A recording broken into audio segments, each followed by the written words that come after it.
one I opened tonight.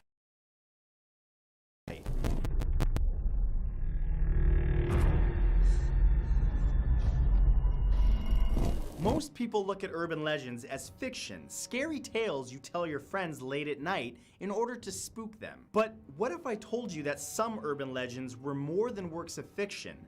What if they were based on real-life events? Here are 10 creepy urban legends that turned out to be true. Part 2. Number 1 is the real-life boogeyman. For decades, kids in Staten Island have feared a boogeyman named Cropsy. The legend was that Cropsy was a madman with a hook for a hand who lived in the woods. He would steal children and drag them to the abandoned Seaview Hospital. But that story became very real in the 1970s and 80s when children in the area started to disappear. Cropsy turned out to be a real-life local drifter, Andre Rand. Rand had worked as a janitor at Willowbrook State School, which was an institute for mentally disabled children close to Seaview. In 1972, 5-year-old Alicia Peria disappeared, followed by 10-year-old Holly Ann Hughes in 1981. When 11-year-old Tia Heath Jackson went missing, Rand was questioned but was eventually released. But shortly after, he took Hank Gaffario in 1984 and Jennifer Schwager in 1987. Just 35 days after Jennifer went missing, her body was found in the woods near Rand's makeshift campsite. Number 2 is a murder in the library. There's an urban legend that while looking for books in the library stacks, a university student is murdered in cold blood. But the murderer is so quick and quiet that no one hears it happen, and the body isn't discovered for hours. But this was never just a legend. On November 28, 1969, Betsy Aardsma, a 22-year-old graduate student at Penn State University, was at the university's Pathé Library working on a research paper. While she was in the stacks, she was attacked and stabbed right in the heart. It wasn't until 2 unknown men found her that her murder was discovered. Tragically, emergency responders thought that she'd had a seizure and didn't realize that she'd been stabbed because the wound was so small that they didn't notice any blood because she had on a red dress. It wasn't until she was taken to the student health center that they realized what had happened. Most disturbingly is that neither the weapon nor the killer were ever found. Number 3 is death by wedgie.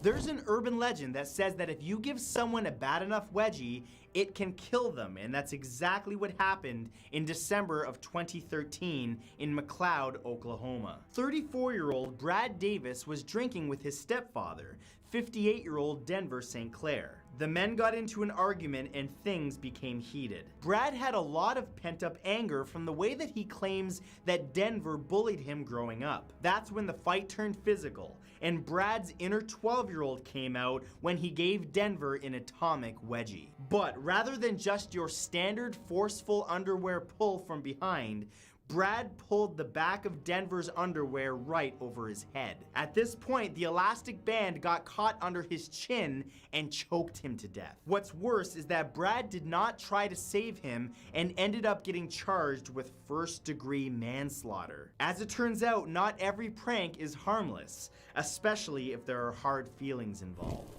Number 4 is cooked alive. There's an urban legend that says that a man has to get in an industrial oven that stopped working. Once inside, he fixes it, but the oven turns on, the door jams, and he's cooked alive. And yes, this happened to 54-year-old British factory worker Alan Catterall when he met a similar fate. On December 23, 2010, workers at Piranha Moldings, which makes kayaks, found Catterall's body in one of their industrial ovens. He had gone inside the oven, which was about the size of a cargo van, to clean it out after a fault was detected. But Mark Francis, his co-worker and his daughter's fiance, had already found the faulty part. About a half hour after Catterall had got inside, Francis replaced the fixed part, and not realizing his soon-to-be father-in-law was still inside, turned the oven back on. The insulated doors shut and locked automatically as the temperature went up to 536 degrees Fahrenheit. Alan was cooked alive. Number 5 is eating a dog. If you're an animal lover, you may want to brace yourself. In this urban legend, a scorned lover tries to reconcile with his ex by making her a nice dinner. But as it turns out, what he was really serving was revenge. That's because the meat that they ate was actually their pet dog that had gone missing. And yes, this really happened. On August 4th, 2014, a woman was attacked by her ex-boyfriend, 34-year-old Ryan Eddie Wattenpog of Pale Cedro, after she had broke up with him. She escaped, but when she returned home, her Pomeranian named Bear was missing. But she thought he probably got out in all the chaos. 1 month later, the troubled couple had briefly patched things up, and he made her a nice dinner. The dinner reportedly went well, and it appeared as if the two had made up. But a few days later, on September 7th, he sent her a text asking how her dog tasted. And what's worse is that he left a bag on her door with Bear's paws in it. Number 6 are spying eyes. In this legend, parents are in the middle of putting their baby to bed when they hear a creepy voice coming from the baby monitor saying, "I'm watching you." Unfortunately, this is not just a legend. On July 7th, 2015, a Canadian couple in London, Ontario was putting their child to sleep when their camera baby monitor was remotely activated. It started to play music and a voice told them that they were being watched. The voice would say things like, "Wake up, little boy, daddy's looking for you." They literally had a real-life boogeyman on their hands. As it turns out, their wireless router had been hacked, and police say that it could have been done from anywhere. This was just one case of the man in the monitor that unbelievably has been occurring more and more often. Remember that next time you connect any home monitoring equipment to your Wi-Fi. Anyone could be watching. Number 7 is death by hot pepper. There's an urban legend about a chili pepper so hot that it killed the man who dared to eat it. This is definitely not one you want to try at home because this legend isn't just a legend. In fact, it's a cautionary tale. In September of 2008, 33-year-old aspiring chef Andrew Lee from Doncaster, England, challenged his girlfriend's brother to a chili eating contest. Lee had made a super spicy sauce from red chilies that his father had grown in his garden. After the brother ate his spoonful, Lee won the challenge by eating an entire plateful. Not long after finishing, he started to feel ill and get itchy, but decided that there wasn't anything to worry about, so he went to bed. But Lee never woke up. It's believed that capsaicin, the active hot chemical in chilies, went right into his bloodstream, causing him to have a terrible allergic reaction and thus a lethal heart attack. Consider this next time you order very hot wings. Number 8 is the body in the bed. This urban legend tells the story of a couple who checked into a hotel room that smelled odd, but regretfully they waited until the morning to tell management. Shortly after, it was discovered that there was a body stuffed in their mattress. Unfortunately, this gruesome tale turned out to be very true at the Budget Lodge Hotel in Memphis, Tennessee. Sunny Millbrook, a 28-year-old mother of 5, had been staying at the motel, but was last seen by hotel staff on January 27, 2010. A missing persons file was opened, but there was no sign of Sunny, who hadn't paid her rent, and all her belongings were still in her room. But unfortunately, the room had to be cleared out and was rented at least 5 times before the staff started to notice a bad smell in mid-March. Police were called and it was found that Sunny had been murdered and her body had been stuffed inside the bed's metal box frame. Enjoy your next night out at a hotel. Number 9 is he's inside the house. This legend tells of a girl that is home alone and starts getting creepy and threatening phone calls from a stranger. But when she checks the phone, she realizes the calls are coming from inside. This nightmare scenario became very real for a 16-year-old girl from Chester, England in July of 2014. 18-year-old Kyle Ravenscroft had become obsessed with the girl and started stalking her. One night, he began sending her threatening and frightening text messages, including that he was in her yard watching her, and that he hoped that she would wake up to find him hanging outside her window. That's when things escalated and he told her that he was inside the house. The victim thought that he was just joking, but made the wise choice to sleep in her mom's room that night. In the morning, when she went back to her room, she felt like she was being watched. That's when she looked under the bed and found Kyle. And number 10 is the elevator decapitation. This story has it that when rushing to catch an elevator, the doors closed on a victim's head. But the doors wouldn't open and they faced a grisly death when the elevator started moving and they were decapitated. This legend became reality on August 16th, 2003 in Houston, Texas. Dr. Hitoshi Nakaido, a 35-year-old surgical resident, tried to get into the elevator with his colleague Karen Steinow as the doors were closing, but didn't quite make it. The elevator had been out of service only days before and apparently was placed into service a little too early. Nakaido's shoulders were pinned, and despite Steinau's repeated pressing of the emergency stop button, the elevator continued to go up. She tried to pull him back inside the car, but with no luck, and within seconds, Nakaido was decapitated right in front of her. His body fell down the elevator shaft, but his poor colleague was trapped inside the elevator for over an hour with his severed head. Remember that next time you rush to catch an elevator. I really appreciate you guys watching this, guys, and if you enjoyed it, remember to hit that like button and subscribe if you have not yet. I'll have a brand new video for you tomorrow at 12 West Coast time, 3 Eastern Standard Time, so make sure you come by then. Have a great day and sweet dreams.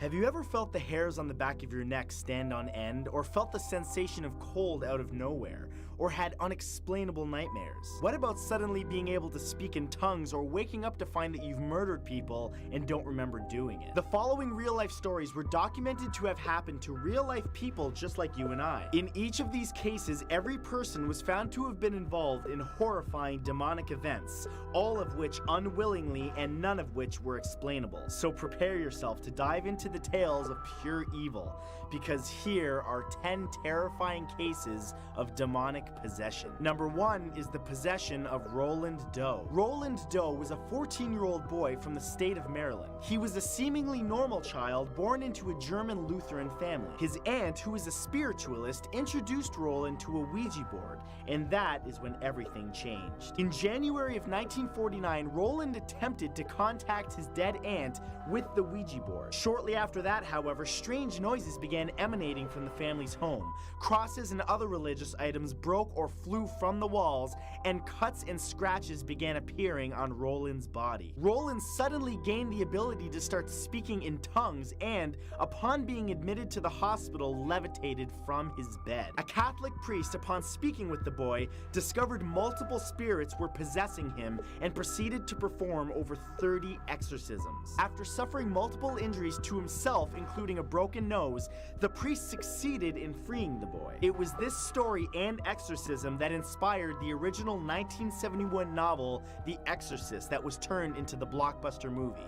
And to this day, it's considered one of the most harrowing examples of demonic possession. Number 2 is the possession of Michael Taylor. In 1974, Michael and Christine Taylor were enjoying their life in Ossett, Great Britain, when Christine began noticing Michael's behavior was becoming more and more erratic. Upon bringing Michael to her Christian fellowship group, he became crazed, admitting claiming that he felt evil within himself and suddenly attacked the group's leader, Marie Robinson. From October 5th through 6th, a 24-hour exorcism was attempted, led by Father Peter Vincent. The clergy ended up determining that 40 demons had been taken out of Michael, but a few still remained. But that was an unfortunate omission, as upon arriving home, Michael murdered his wife with his bare hands, tearing out her eyes and her tongue and almost tearing off her face. He then proceeded to strangle their poodle and was found later by a policeman naked in the street, covered with blood. Number 3 is the Smurl haunting. Jack and Janet Smurl were a regular couple who lived in a home in West Pittston, Pennsylvania. The couple alleged that between 1974 and 1989, a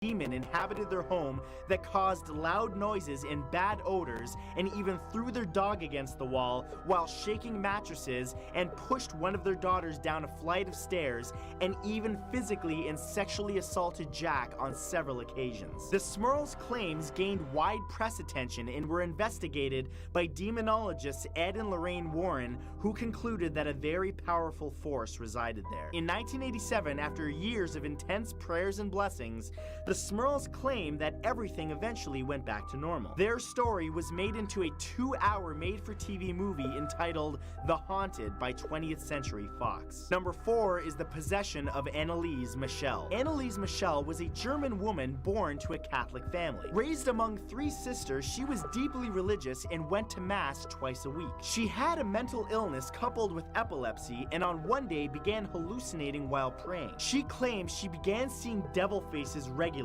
and would hear voices telling her that she was damned and that she would rot in hell. The tauntings became too much for Anneliese, and in 1973, she suddenly tried taking her own life. She began acting erratically, eating insects, and even drinking her own urine. Over the next 10 months, 67 exorcisms were performed on Anneliese, who refused to eat so that she could kill the demons by dying with them inside of her. And on July 1st, 1976, she got her wish, as she died in her bed, a malnourished skeleton. The 2005 film The Exorcism of Emily Rose was created loosely based on her horrific story. Number 5 is the possession of Arne Cheyenne Johnson. On February 16th, 1981, a seemingly normal man named Arne Cheyenne Johnson murdered his landlord, Alan Bono, in Brookfield, Connecticut. After repeatedly stabbing him with a pocket knife, his trial became widely known as the Demon Murder Trial,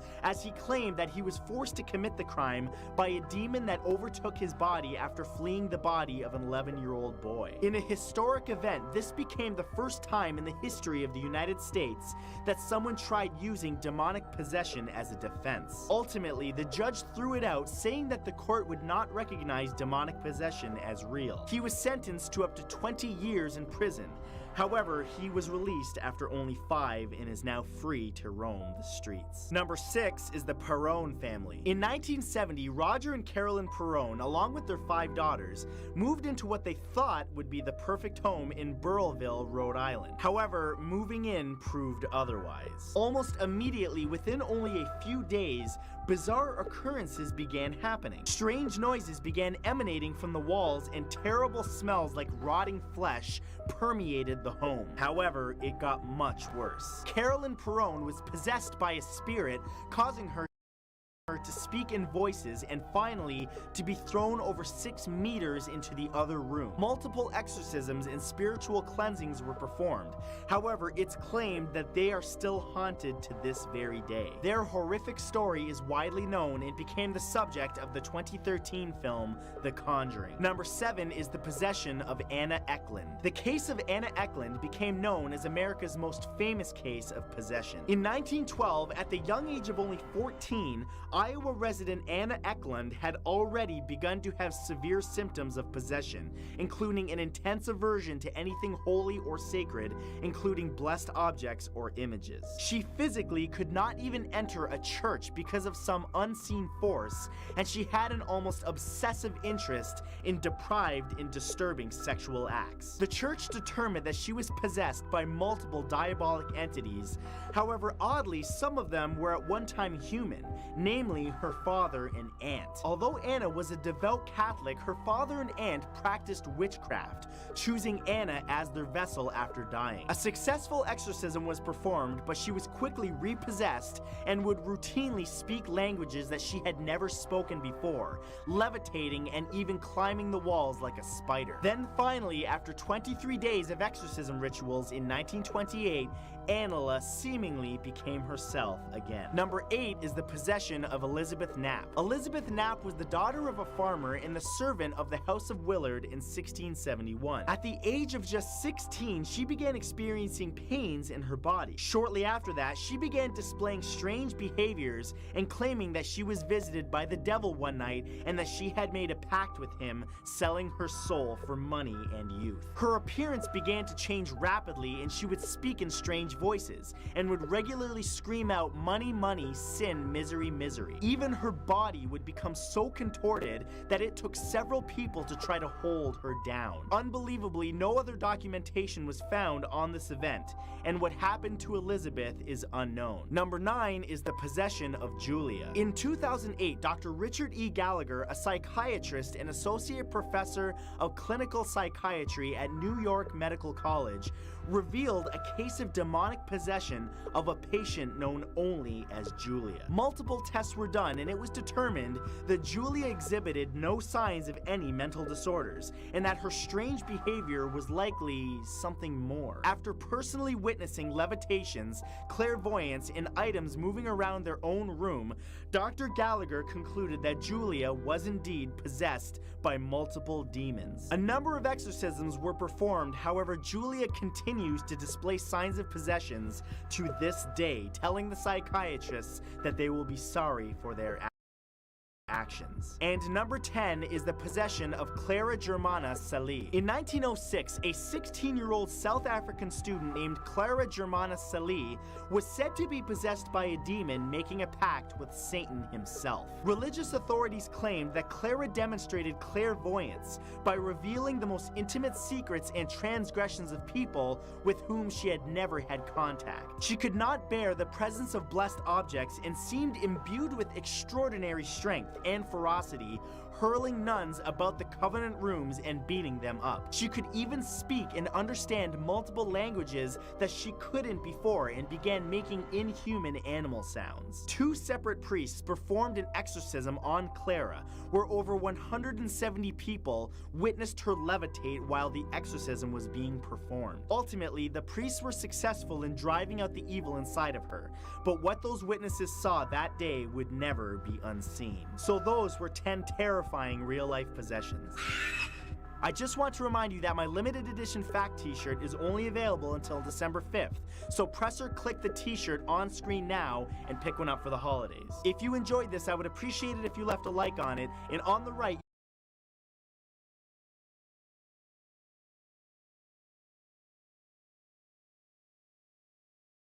the idea of the paranormal, or even demons, has become something that we have associated with fiction because of movies. However, we often forget about the history of the paranormal, and when it comes to possessions, that many of the stories are actually based in real life. The following documented cases of possession are just that. Here are 10 real-life cases of possession. Number 10 is Elizabeth Knapp. Elizabeth Knapp's alleged possession took place between October 1671 and January 1672. While this case is centuries old, what's so compelling about it is how well documented it is. In the town of Groton, Massachusetts, its town preacher, Samuel Willard, began to notice that one of his servants was acting strangely, so he wrote about it in his journal. Her name was Elizabeth Knapp. Her first symptoms included pain throughout her body, including the sensation of being strangled. She began to see 2 phantom people walking around her and a man floating above her bed. Samuel Willard documented the case, claiming to witness Knapp speaking in demonic voices and making animal noises. Willard's journal survives to this day, though exactly what happened to Elizabeth Knapp after these occurrences remains a mystery. Number 9 is Anneliese Michel. The case of Anneliese Michel's possession caused widespread controversy in her home country of West Germany. Diagnosed with temporal lobe epilepsy at the age of just 16, she and her family were convinced that her symptoms of convulsions, hearing voices telling her to rot in hell, drinking her own urine, and eating insects were all signs that she was possessed. A priest named Ernst Alt was given permission to carry out 67 exorcisms. After her death in 1976, the autopsy revealed she was suffering from starvation and dehydration. Though the priest and Anneliese's parents were found guilty of manslaughter, they did not go to prison. The priest claims that Anneliese was cured just before she died, while others suggest that this case is a prime example of superstition leading to people to commit terrible acts. Number 8 is Anna Eklund. Spanning several decades, the exorcism of Anna Eklund is among the most enduring of all time. Raised during the late 1880s, from an early age, she exhibited signs of possession, including revulsion of holy objects. It was rumored that Anna's aunt, Nina, practiced occultism and had placed herbs in Anna's food, which resulted in her possession. After an initial exorcism in 1912, Anna underwent another in 1928. Her behavior during the exorcism was violent and included levitation, howling, and hanging from a doorway. Further exorcisms took place where Anna reputedly spoke in different languages and claimed to have been possessed by her own father. On December 23rd of that year, Eklund was reportedly cured of her demonic affliction and returned to a quiet life. However, the horrors of what happened to her remain fresh in many people's minds to this day. Number 7 is Golitbin Dittus. The Golitbin Dittus exorcism took place in Germany between 1842 and 1843 and remains one of the creepiest possession cases on record. Living in the Black Forest, Golitbin stayed with her 3 siblings. Those living nearby claimed strange events occurred around their home, including ominous noises at night. Soon, Golitbin reported seeing a female apparition with a baby in its arms. That is when bizarre poltergeist-like activity began, and it wasn't long before Golitbin was first exorcised. During the exorcism, she said she was possessed by a woman who murdered her own baby. She then proceeded to vomit up objects of sand and glass, with the dead woman speaking through her to those carrying out the exorcism. After 2 years and on Christmas Day, the demonic forces inside her were said to be finally put to rest. But the documented horrors of this terrifying situation are still studied to this day. Number 6 is Marichka Irina Cornici.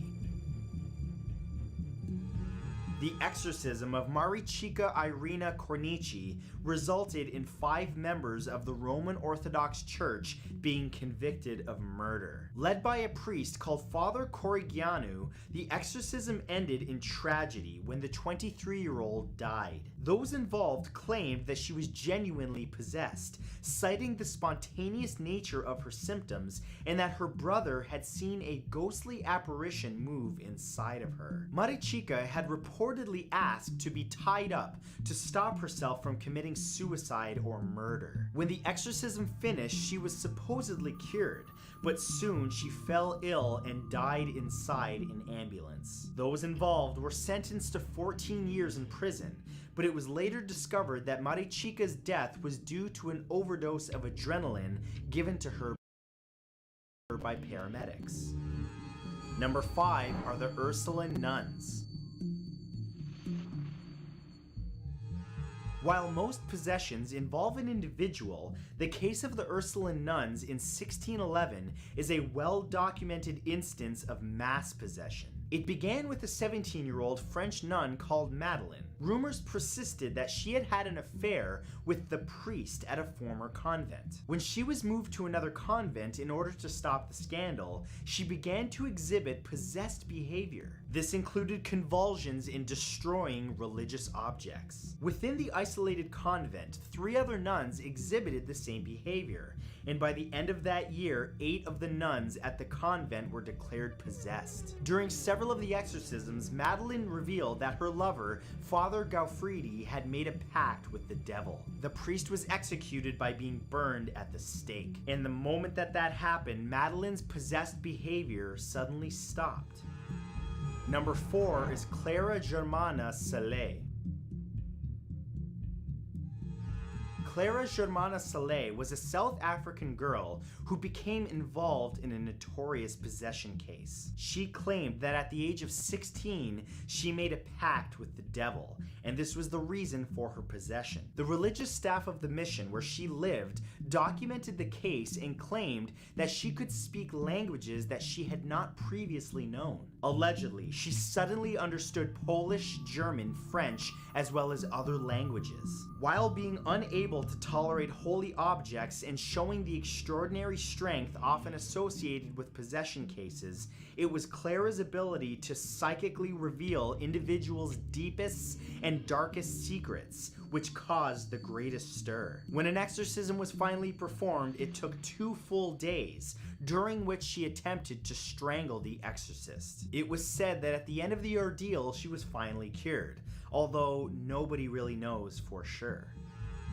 Number 3 is Michael Taylor. The Michael Taylor possession remains one of the most tragic of its kind. Living in West Yorkshire in England during the 1970s, Michael was married to Christine Taylor. Both were members of a Christian fellowship group, and after being accused of adultery by Christine, Michael said that he had a deep evil within him. It was then that he began acting erratic. As a consequence, a local minister conducted an exorcism, and by the end, Michael was exhausted. He felt as though the 3 demons which he claimed had been possessing him, insanity, murder, and violence, were dormant but still there. The exorcist warned that despite casting out 40 demons, that Michael was still at risk. That day, when Michael returned home, he murdered his wife and his dog, and was found prowling the streets outside by a policeman, naked and covered in blood. Number 2 is Roland Doe. Roland Doe's possession was the inspiration for the 1973 classic The Exorcist. The trouble began when Roland's Aunt Harriet introduced him to a Ouija board before she died. After Harriet's death, strange noises were heard around the house and objects allegedly moved on their own, all while Roland was in the vicinity. An exorcism was then carried out, during which Roland broke his restraints, pulling out a bed spring from the bed and then stabbed the priest carrying out the ritual. Another exorcist saw the words hell and evil appear on the boy's skin, while Roland used a demonic guttural voice. To this day, this case remains one of the least understood, most disturbing, and horrific of all time. And number 1 is the Son of Sam. The Son of Sam was an infamous serial killer in the 1970s, but he also claimed to be possessed by a demonic force. His real name was David Berkowitz, and between 1976 and 1977, he murdered 6 people in New York, leaving a letter next to 2 of his victims. In it, Berkowitz refers to himself as the Son of Sam, and states that an entity known as Papa Sam keeps him locked in the attic, and that this demonic father figure yearns for blood to keep itself youthful. When Berkowitz was finally caught, he stated that he had been possessed by a demon. He later converted to Christianity and retracted his claims of possession, but his evil crimes remain inextricably linked to the subject of demonic possession, and that even if these things don't exist, that the idea of them can be channeled to commit bloody atrocities. So, those were 10 creepy real-life cases of possession. And if you enjoyed this, remember to give it a thumbs up. Also, be sure to subscribe to my channel and turn on notifications by clicking the bell beside the subscribe button so that you never miss a thing, because I release new videos all the time. Thank you for watching, and sweet dreams.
Oh boy! Some people never quite fail to surprise with their stupidity.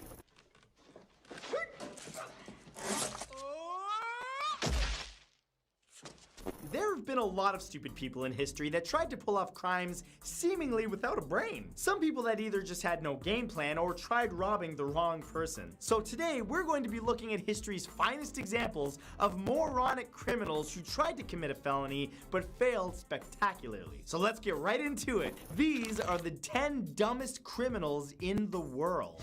Number 1 is Ruben Zarate.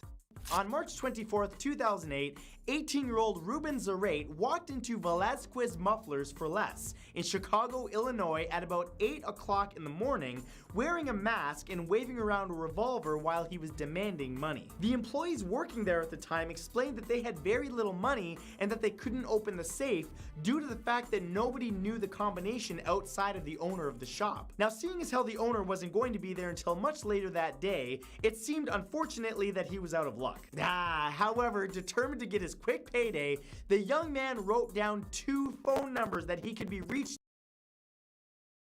and gave them to the man at the front desk, demanding that they call him the moment that the owner returned. Of course, instead, the employees called the police, and officers came to the shop in plain clothes, telling employees to call the man back. Once Zarate returned and pulled a gun out of his sweatshirt, police shot first and wounded him in the leg. He was charged the very next day with attempted robbery and aggravated assault of a police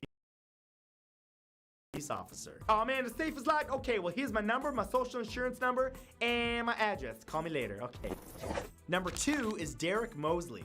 You know what they say, don't bring a knife to a gunfight, or at least bring more than a bat. On July 25th, 2013, 22-year-old Derek Mosley walked into a gun shop called Discount Gun Sales, located in Beaverton, Oregon, with nothing else but a baseball bat in his hand. Yeah, a gun shop. He smashed one of the glass display cases in order to steal a gun, but somehow never stopped to think that the shop's owner, clearly a gun enthusiast, might actually have a gun on him. Sure enough, the store manager pulled out his firearm, pointed it at Mosley, and demanded for him to get down on the ground. Other than pooping his pants, Mosley dropped the unloaded gun and knife and followed the instructions without incident. When police arrived, they found Mosley on the floor and arrested him immediately, charging him with first-degree robbery, first-degree theft, second-degree criminal mischief, and, naturally, unlawful possession of a firearm. Ha, you a stupid son of a bitch! Number 3 is Joey Miller and Matthew McNelly. On October 23rd of 2009, before attempting to rob a home in Carroll, Iowa, 23-year-old Matthew McNelly and 20-year-old Joey Miller decided, instead of hiding their identities the traditional way, you know, using masks or pantyhose,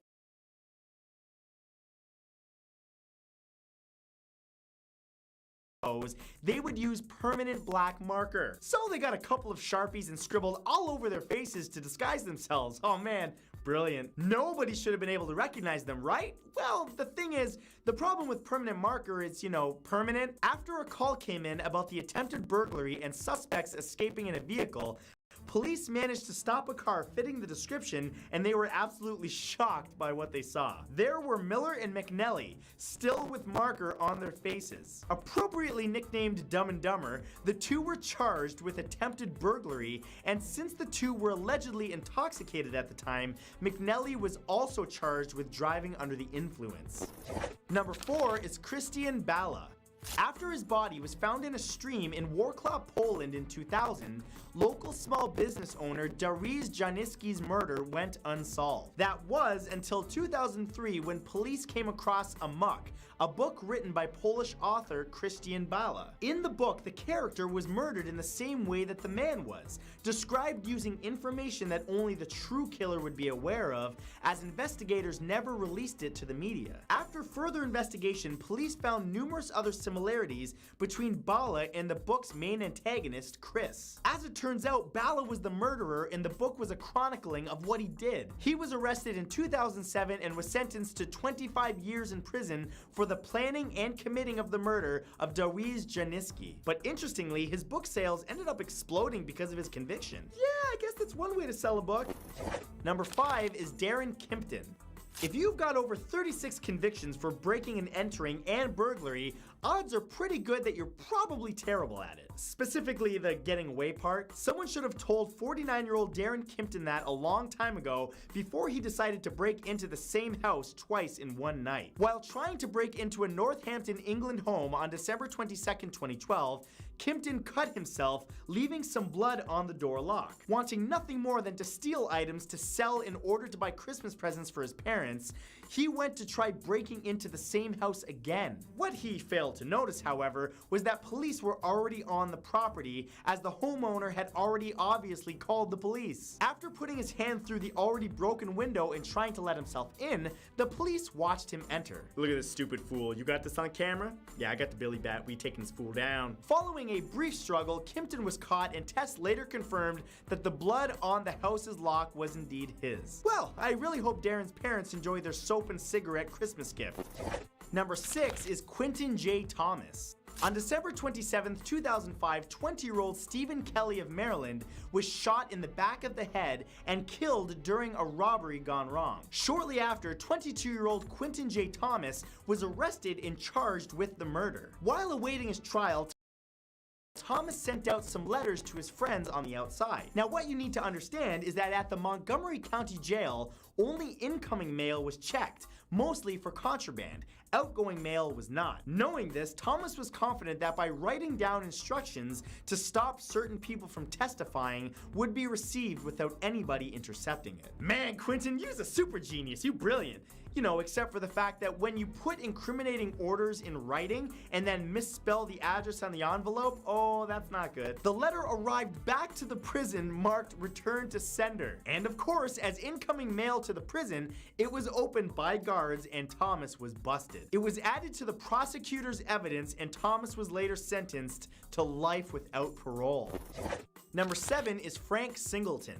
In March of 2008, 21-year-old Frank Singleton was released from a Florida County jail after serving time for a misdemeanor trespassing charge. Realizing that his journey home would require nearly a 6.2-mile-long hike, he decided to take a shortcut by carjacking someone and driving their car home. That someone was 23-year-old Justine Lapierre, who cooperated with the ex-con when handing over the keys when he demanded them. Yeah, see, the problem is though, sadly for Singleton, he didn't get very far because, as it turns out, the car that he'd stolen was a 2006 Nissan 350Z, a car that had a manual transmission. Since he didn't know how to drive stick, Singleton was unable to operate the vehicle and was immediately arrested. Now, you might be asking yourself, but Matt, how did he get caught so quick? Why didn't he just run away? Well, it turns out that the car that he stole was parked in the jail visitors parking lot. Yeah, that's right. He walked out of jail a free man, got lazy, and tried carjacking a car right out of a police parking lot. He literally wound up right back in his cell, now charged with carjacking, and all because he didn't feel like walking. Oh, you lazy, oh, you stupid. Oh, got a bit of cough. Number 8 is James Allen. As any experienced shoplifter will tell you, it's never a good idea to hit the same place twice, but that clearly was never advice heard by this guy. After successfully robbing a corner store on February 23, 2012, 28-year-old James Allen returned to rob the same shop on March 2nd, only 10 days later. The second time, however, things didn't exactly go as planned. After waving a plastic gun and grabbing some cash from the till, Allen tried to run off, pushing the pull door, obviously without success. He kicked at the door violently, wanting to kick out the glass panels, but instead fell backwards into a drinks display. Frustrated, he removed the balaclava he was wearing right in front of the security cameras and demanded that the manager, Amanda Kroc, let him out. As if that wasn't bad enough, just 3 hours later, the police found him still on the same street as the shop with his balaclava stuffed in his pocket. Open the door, man, I wanna get out! You can get out, it says pull. Ain't no time to listen, fix it! Number 9 is Dennis Hawkins. In July of 2010, 48-year-old Dennis Hawkins decided to rob a bank in Swissvale, Pennsylvania. He decided to wear the ultimate identity concealing disguise, a blonde wig, fake breasts, and clown pants. Using a toy BB gun that he'd shoplifted that morning from a local Kmart, Hawkins made off with an undisclosed amount of cash, fleeing as best he could in a ridiculous outfit. The disguise might have worked for him had it not been for the mustache and goatee, which he decided not to shave off, which showed up clearly in the surveillance footage. After police sent out a description of Hawkins, a gas station attendant reported someone fitting that unique description attempting to steal a car from their parking lot. When police arrived, it was obvious that they had found their clown man. Despite not wearing the wig anymore, he still had on the fake breasts and was covered in red dye, a result from the exploding packet in the bag of money that he stole. Got away with it, oh man! Red dye everywhere. I'm keeping these breasts on. And number 10 is Christopher Cron.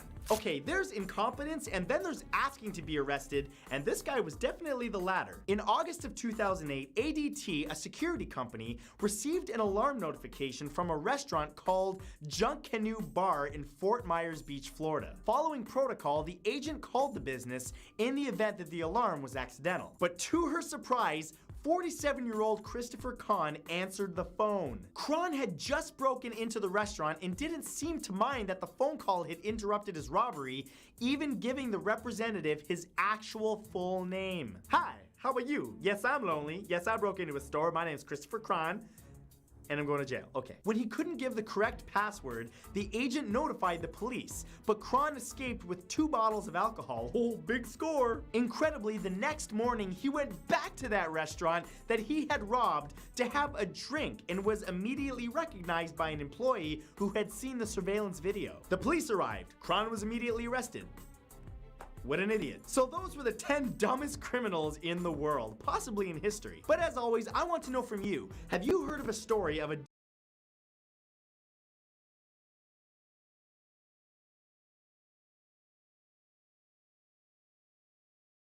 Ever try to smuggle a monkey in your butt? No? Oh, okay, because these people did. In the past, people have tried to smuggle all kinds of things illegally. And while drugs and money are common, the following stories are not only going to take the cake for the craziest, but shock you that someone actually tried to smuggle these things. Seriously, they're disturbing. Here are the 10 most insane smuggling failures. Number 1 are cocaine breast implants.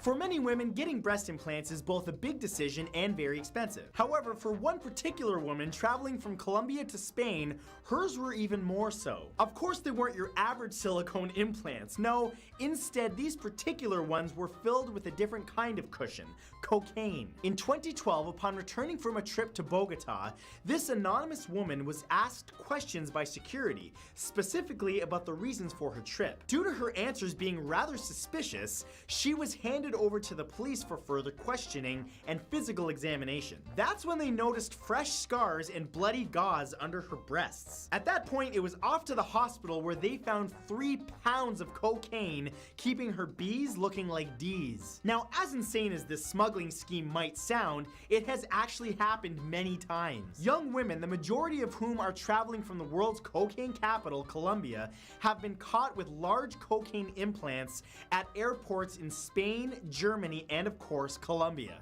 Oh, don't mind that. That's a baby powder. Number 2 are 18 tiny monkeys.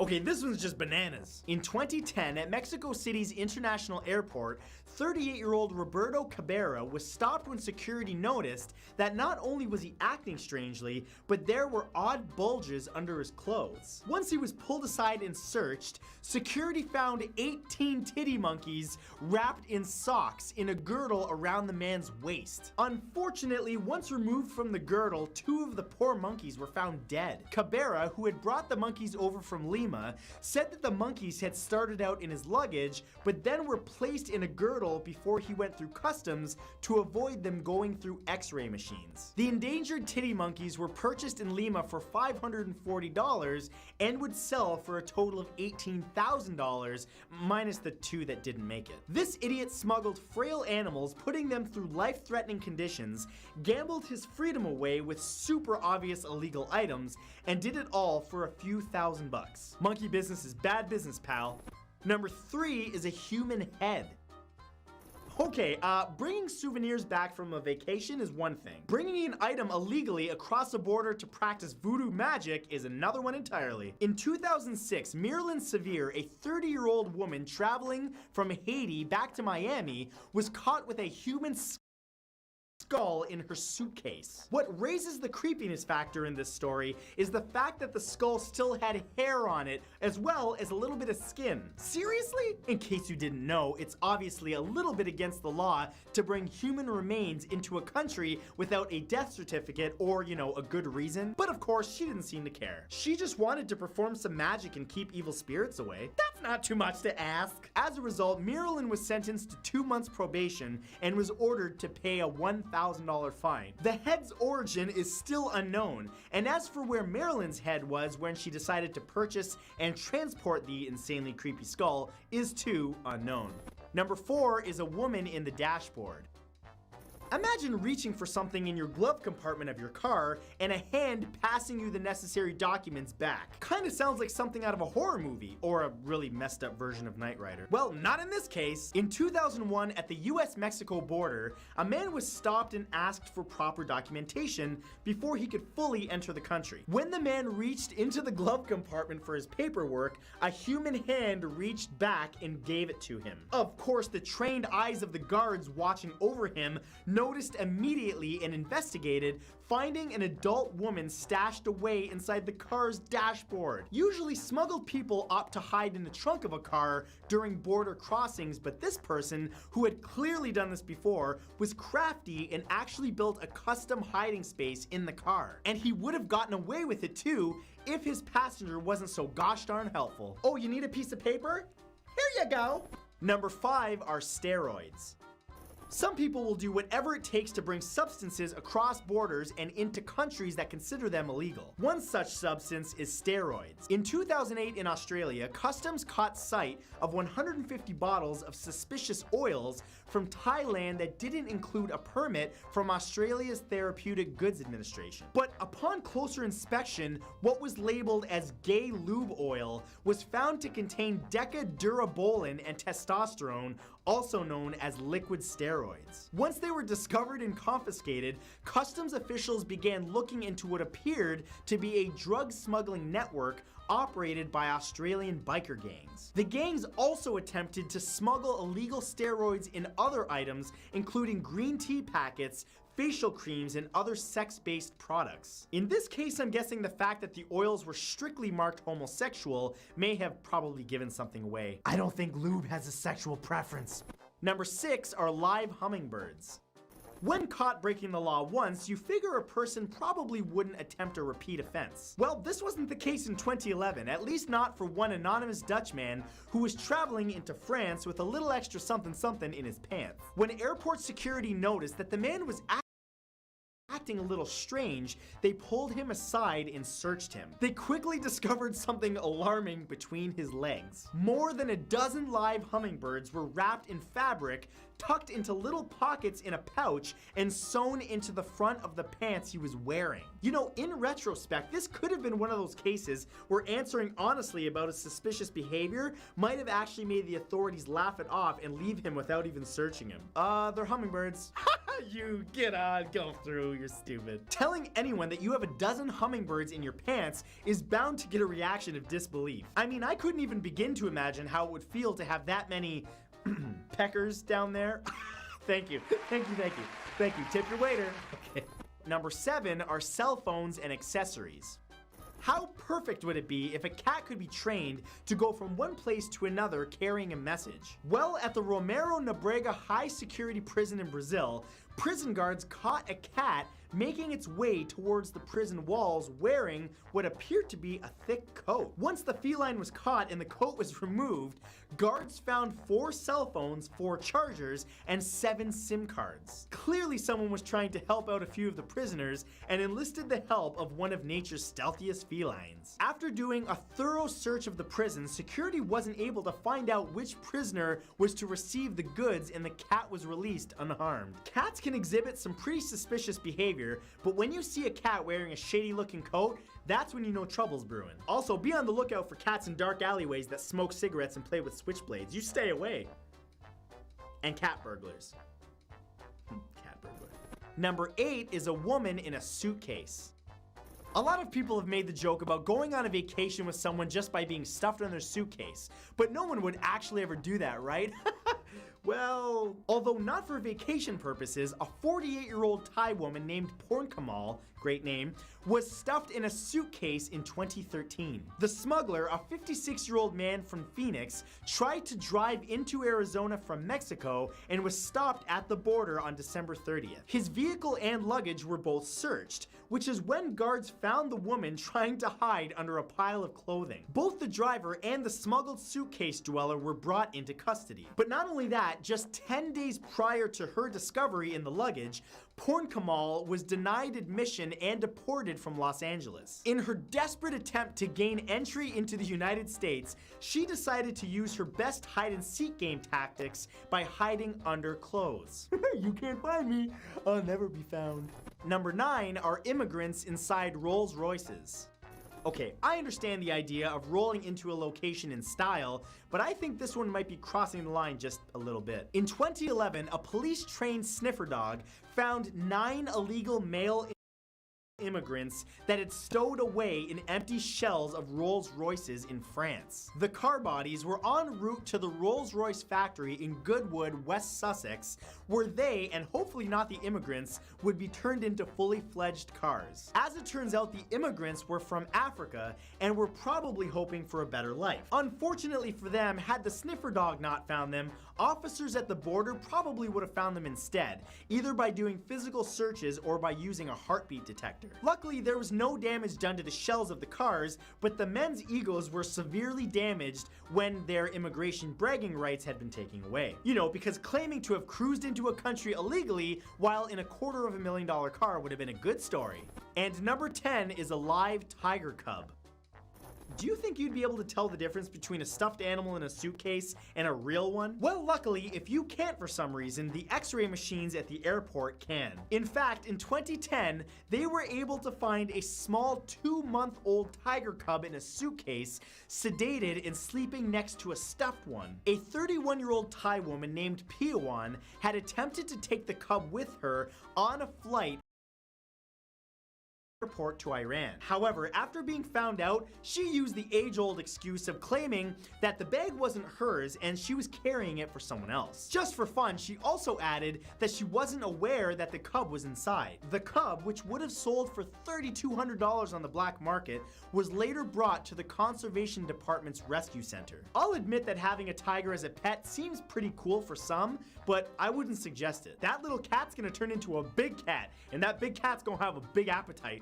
Oh, so those were the 10 most insane smuggling failures. But today's question is, have you ever heard of any other stories of people trying to smuggle crazy things? Hopefully not your friends, and if so, you might want to leave their name out of it. If so, leave your response below because I'll be reading through them and I'm going to pin the best comment to the top. As always, thank you guys so much for coming by today. If you enjoyed this, remember to hit that like button for me, and remember to come back tomorrow at exactly 3 p.m. Eastern Standard Time because I'll have a brand new video for you. I'll see you then.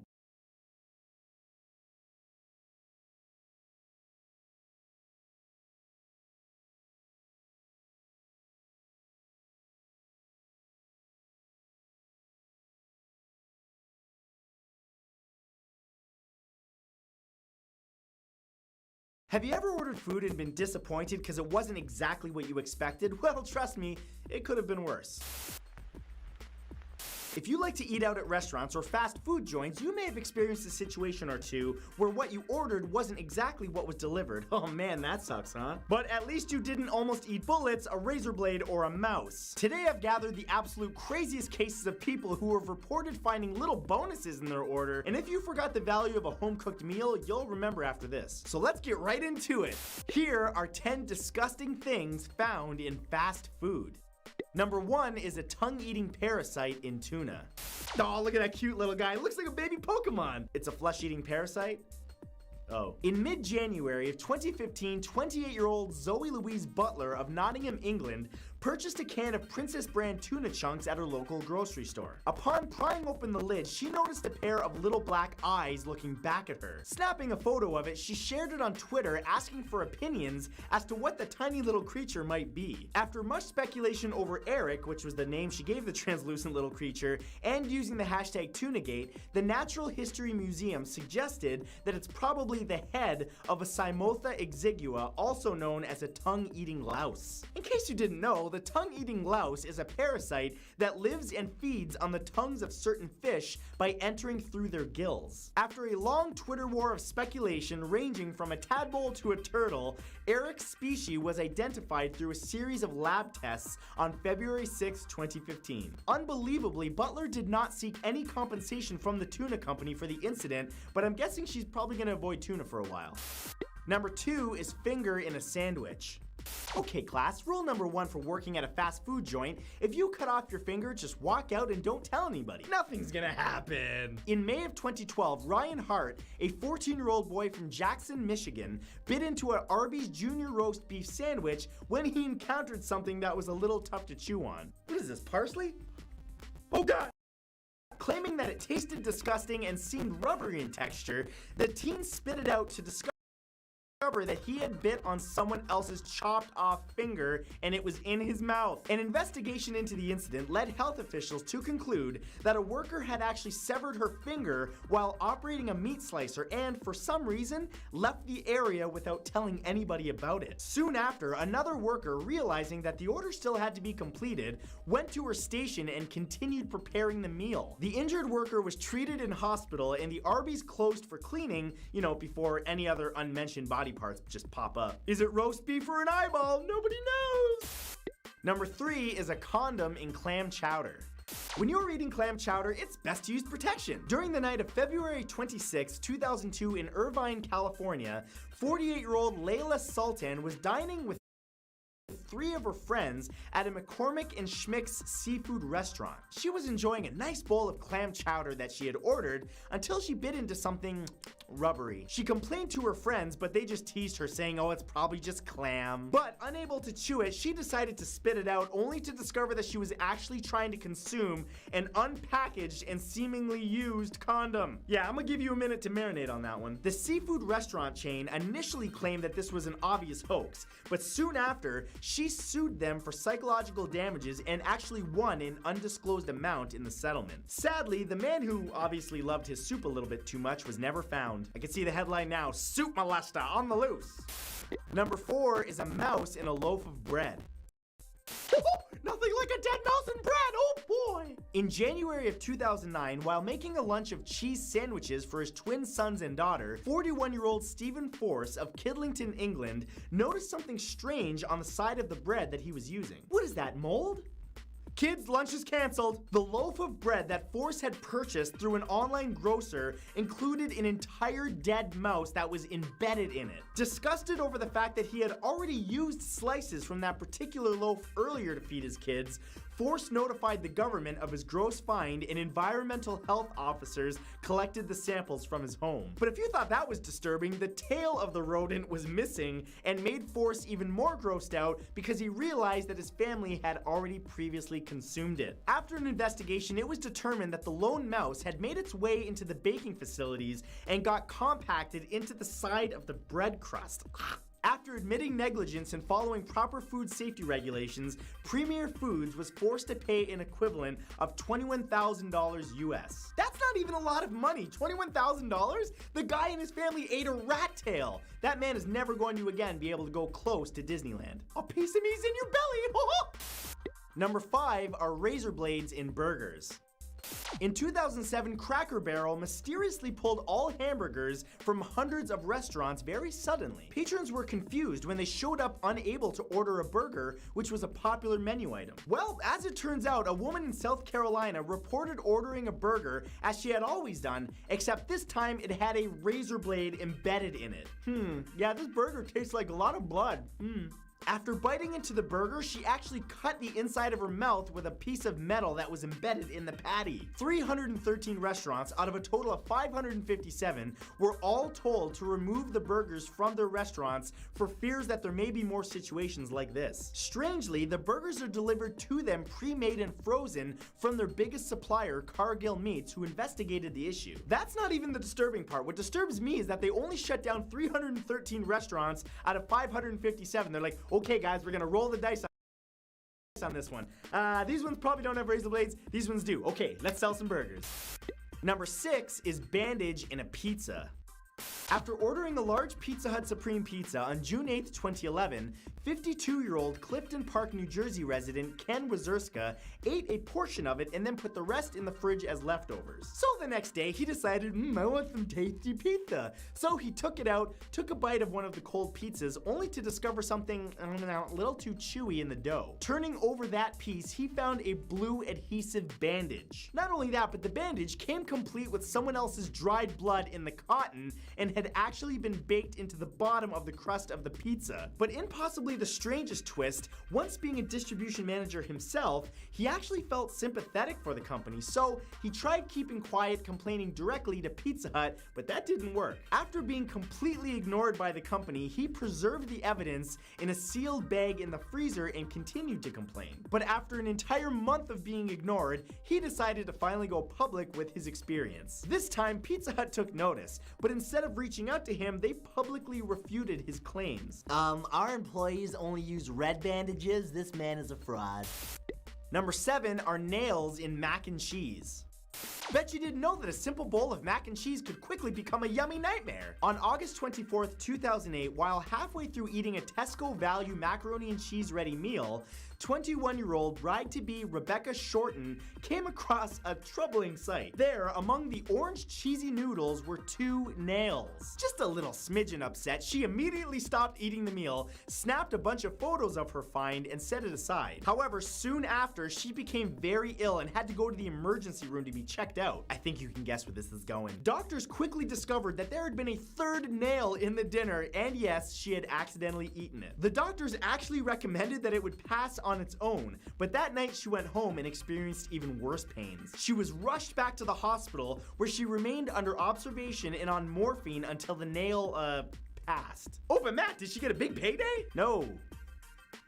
For all of her trouble, Tesco only offered Shorten a refund on the meal, which amounted to less than $1. They did, however, recall all similar frozen meals. Man, I guess it takes 4 nails or more to get a payout these days. It's tough times. Number 8 is a tampon in steak.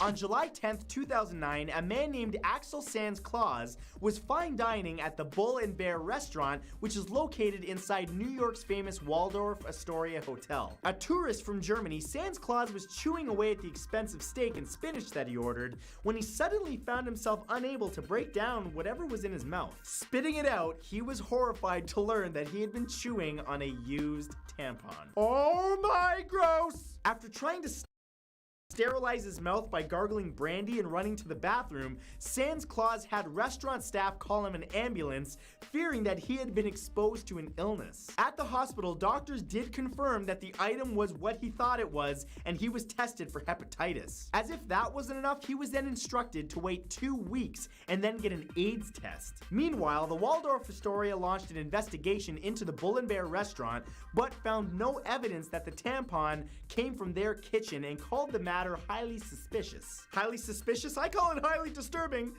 Oh, I'm gonna yak. Number 9 is a knife in a sub. In June of 2008, 27-year-old John Agassini was just a few bites into his foot-long cold-cut sandwich at a Subway restaurant in New York City when he spotted the melted plastic of a handle and the shine of a blade. One more bite and his teeth would have found an 18-centimeter-long serrated knife that had been carelessly left in the sub. When Subway investigated, they found out that the employee had accidentally dropped the blade into the dough that he soon after baked into foot-long loaves of bread. So many choices. Do I want cheese, garlic, or bloody mouth? The contaminants in his first few bites from the plastic handle caused him to contract food poisoning, and he sued Subway for $1 million. But the two parties eventually settled out of court for $20,000. But unfortunately for the fast food giant, Agassini wasn't the only person to find such a thing in their sub. In December of 2008, Martin Venner of Cornwall, England, was about to dig into his sweet chili chicken foot-long sub when he discovered another, even longer knife had been baked right into the bread as well. Sadly, he was less fortunate than Agassini and was only offered a replacement sandwich in 50 pounds. 50 pounds, yeah, 50 pounds of bullshit. And number 10 is bullets in a hot dog. On May 6, 2004, a hungry 34-year-old woman named Olivia Chains went to a snack bar in a Costco in Irvine, California. Relaxing from a long ordeal of shopping, she ordered a delicious-looking hot dog, but what she received wasn't as edible as she had expected. In fact, and pardon the pun for this, but what she got really blew her away. Only a few bites in, she bit down into something super hard. Spitting it out, she found a 9mm handgun bullet on her plate. But the trauma did not end there, because soon afterwards, she began feeling agonizing abdominal pains. At that point, she was rushed to the hospital where she was given x-rays, which revealed that she had actually swallowed a bullet before finding the second one in her hot dog. Eventually, she passed the live ammunition naturally, and Costco performed an investigation into their meats and packaging departments. Yo, I gotta load this gun, but I gotta finish my meat packing shift. I'm gonna do both at the same time.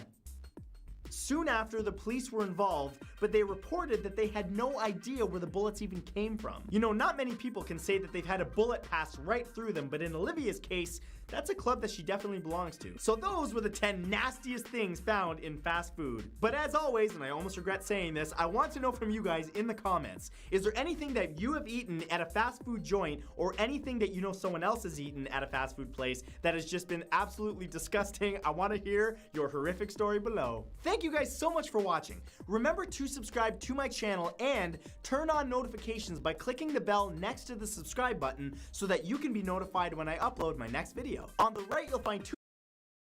So I've said before that most of my videos at this point are just requests from you guys. My brain is all out of any original content ideas, and frankly, it's mostly just for show. It's not functional. A visual representation of my brain is like a cliche ghost town with one of those annoying balls made of sticks in the desert. I don't know what they are called, but those tumbly little stick boys, that's what's going on in my brain 24/7. But also add, like on a very low volume, the most annoying song you know playing quietly all of the time. Most of the time, I am sitting at home working my real life big girl bringing home the bacon job, and I will get a random DM or message or sometimes a text message from someone I know in real life, which to be honest is kind of alarming because I hate when people who I know IRL reference the fact that I'm even on YouTube. But someone will message me telling me, hey Shannon, I know you have a YouTube channel, you should talk about this. And usually following that message, the person will attach like a video or an article about something that they find interesting. There was that one time someone sent me my own video and was like, hey, you need to talk about this. This is important, ways of awareness to it. And I was like, you just sent me the video I uploaded today. And then they cussed me out and told me that I was being a dick, but that's not important. Inevitably, someone will send me a message politely asking me to look into a subject matter, and then my goblin brain will open the video or article or whatever they send me and then become obsessed with the suggestion to the point where I gobble up any and all content related to that situation. Like, I will just go down a rabbit hole of content, spend literal hours going over everything, and just become absolutely obsessed with the subject matter, to the point where I then have to make a video because now I know too much about this super niche topic to not talk about it and not to recoup the loss of hours of time of my life. Like, I know too much not to go talk to my internet friends about it, and that is what today's video is. Because one of you cool cats recommended that I looked into what's going on with Rosalie Espina and that whole situation. And let me tell you, I am embarrassed by this whole thing. This is embarrassing. I am secondhand fully embarrassed for this woman because I don't know how you fail so spectacularly on accident. Like, the fact that this is all accidental and she doesn't realize she's like, I don't know how you mess up and continue to make things worse for yourself over and over and over again until you have literally nothing left. And it happened so quickly too. She really just said, let me speed run my entire internet career, and then she did it. It's embarrassing, but also impressive. I kind of feel like Bill Hader's character Stefan right now because this drama has everything. Lies, deceit, faking her own death, and of course, diss tracks aimed at the hard of hearing and deaf community. Rosalie really did all that in a matter of weeks, and today we are going to talk about that. So for those of you who don't know, this is Rosalie Espina. Yes, she does her makeup to look like a clown. Yes, this is an active choice she made before she was being called out for her behavior. And yes, it is ironic because she's being called out for her clown-ass behavior. Rosalie is a TikTok person and currently has 366,000 followers at the time of recording of this video. It's really important that I say that right here, right now, because she will probably have a lot less by the time this video is finished because she's currently bleeding followers based on the things she has said and done. For those of you who are unaware, Rosalie gained notoriety on TikTok by doing videos of herself dancing to popular songs, wearing clown makeup, and, get this, signing to the songs she is dancing to, which is all well and good. Rosalie really blew up doing videos of her dancing while doing sign language, which seems super harmless and fun, right? I mean, there are plenty of people who do sign language translations at concerts and events, and they do it well. So how is what Rosalie doing online any different? Why is this seemingly a cancelable offense that led to her faking her death? Well, my dudes, turns out she was lying? She was lying all the way over. You see, Rosalie doesn't actually know sign language, like at all. Okay, maybe that's a little bit harsh because I don't know her, and it's totally possible that she knows like a few signs in sign language, maybe a little bit. But the fact remains that she was making these sign language videos that were blowing up on TikTok netting millions of views, despite the fact that she wasn't actually signing what the song said, because she didn't know how to. What she was doing was akin to someone going to another country and confidently pretending to know the language when all you know are the stereotypes that you have learned in the media, and trying to talk to people who actually know the language and then being confused why they don't get it. It's so disrespectful and rude. But what's worse is that she was getting millions of views while doing it, meaning she was getting thousands of fans who didn't know sign language, who didn't know she was lying, and were duetting her TikToks, doing the same dances and signing that she was doing, genuinely thinking they were learning something. There were people watching who were like, oh, so that's how you sign to this song. That's really cool. I'm gonna learn that, and now I know sign language, even though she was doing it wrong. So here we have a person who isn't deaf or hard of hearing using sign language incorrectly, influencing other people who aren't deaf and hard of hearing into thinking they are learning sign language, and it's all kind of a little bit fucked up. It's again like if I were to make a video saying I know how to speak French and I'm going to teach a French class, but then I come into the room saying oui oui and baguette, and that's all I say, that's all I know,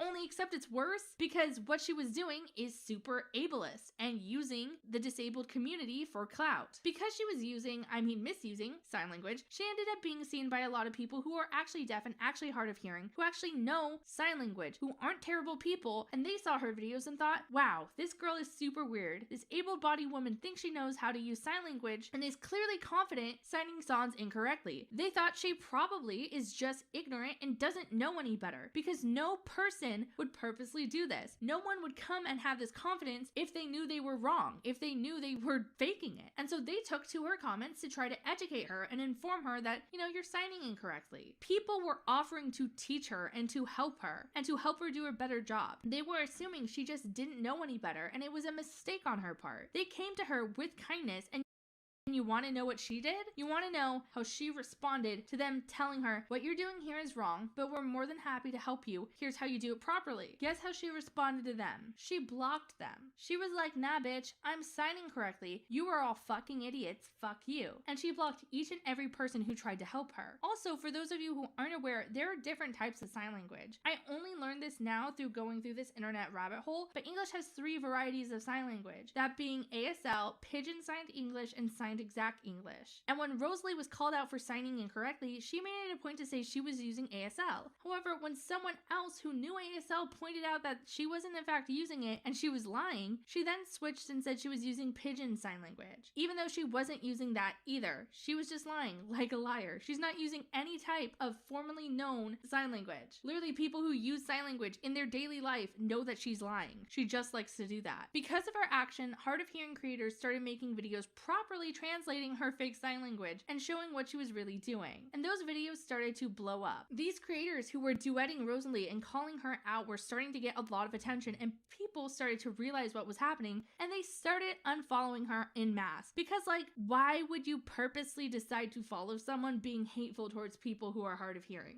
Why would you support that? Why would you support someone who blocks people educating them? That's so weird. Was that it though? Did Rosalie just pick it up and pack it up then? Is this just a story of a woman who pretended to know sign language and then blocked people calling her out and then never did anything else again? Of course not, because then I wouldn't have been so interested in this. Because Rosalie then took it to the next level and went completely off of her rocker and made a video where she essentially cursed deaf and hard of hearing people. That is not a joke. That is not an exaggeration. I will put the video without audio right up now so you guys can see what she actually did. She told another TikTok creator who was in the Witch Talk community that she was being attacked, and she wanted to make a video hexing the people attacking her, and she didn't tell the person what it was actually about. She was just like, I am being picked on, I am being hated on, help. And that person was like, bet, let us make a funny cute video that won't be taken seriously by anyone. This will be just a fun time. I'm certain that this won't bite me in the butt, and you're not trying to curse people who are deaf and hard of hearing. That didn't even occur to them. She literally bamboozled a witch into cursing the hard of hearing community when they thought they were just going to make a lighthearted fun video with her. And that resulted in them losing thousands of followers because people are like, what the fuck? Why would you do this? How is this okay? The witch she lied and tricked has come forward with their own experience with her and clarified that they weren't aware that she was faking knowing sign language and she was doing all this shit and any of the things she was doing, and they've expressed regret over helping her make that video. They also made it clear that they don't stand by it and they don't stand by her, and have repeatedly asked her to take the video down, which she absolutely refuses to do. Personally, I think they are being genuine because I don't think anyone anyone would willingly stand by someone like that, knowing what they had done. I think they were just ignorant to her actions and they didn't know what she was talking about, but I understand why people are hurt by what they did. Before going any further, can we just pause for a moment and take what I just said in? Because in response to people telling her, hey, please stop faking that you know sign language. Please stop telling people you know this when you don't, and stop spreading false information about something we need to use every day of our lives to communicate with people. Please stop spreading misinformation that people will think they know how to talk in sign language. In response to that, she really said, y'all are cursed, you're hexed, you're spelled. I will not be told to educate myself. How dare you? As if that's a rational response. Again, that's not. Because of course it's not. But it continues. So then Rosalie's manager, who isn't really her manager because she doesn't need a manager to put out low quality content online, her manager, who is really just her boyfriend, went around to the deaf and hard of hearing creators who were calling Rosalie out, and he basically decided that what he was going to do as her professional manager was cyberbully them. He decided he was going to cyberbully. I don't know why. While Rosalie was doing all her clown dancing with her fake ass sign language and hexing people, he was hopping from creator to creator, talking to everyone who had called her out and literally trying to cyberbully them, which is just so rational, so professional. 10 out of 10, he is for sure a real manager. But was that it? Is that all that happened? No, of course it's not. This isn't your grandmother's exposed video about someone who dresses up as a clown on TikTok and pretends to know sign language for clout. Because remember the creator that Rosalie tricked into cursing the deaf and hard of hearing community? Remember them? Well, when he was trying to get Rosalie to take down her video, when he was speaking up for the hard of hearing community after he had been educated on what was going down, she told him point blank she was going to leave this mortal plane because of what was happening. She was done. She was yeeting herself from existence. She said that all the creators that were calling her out, they were, quote, the enemy, and he was siding with the enemy, and because of that, she was going to go away. She was going to not alive herself anymore. Now, obviously, this is massive. Regardless of what is going on, regardless of how you feel about someone or their actions, nobody wants this to be the result of what happens. Nobody wants that. And Lante, the person who cursed, reacted the way anyone would react if they heard this information, which is to say he freaked out and tried to get in contact with people near Rosalie to help her. People reached out to her friends and to her boyfriend because she had stated she was straight up preparing to do this. She was going to do this. She was about to do this. And you want to know what happened? Do you want to know what the people who were genuinely concerned for her health and safety were told when they did contact someone close enough to her to check on her physically? They said she was fine. She was just sitting in her room, fine. She had threatened that she was going to hurt herself, cited that people who tried to educate her on how to sign properly were the reason. She did that as a joke, as a troll. She hadn't been serious, according to her boyfriend, who checked on her, who was also cyberbullying girls, which I don't know how you do that.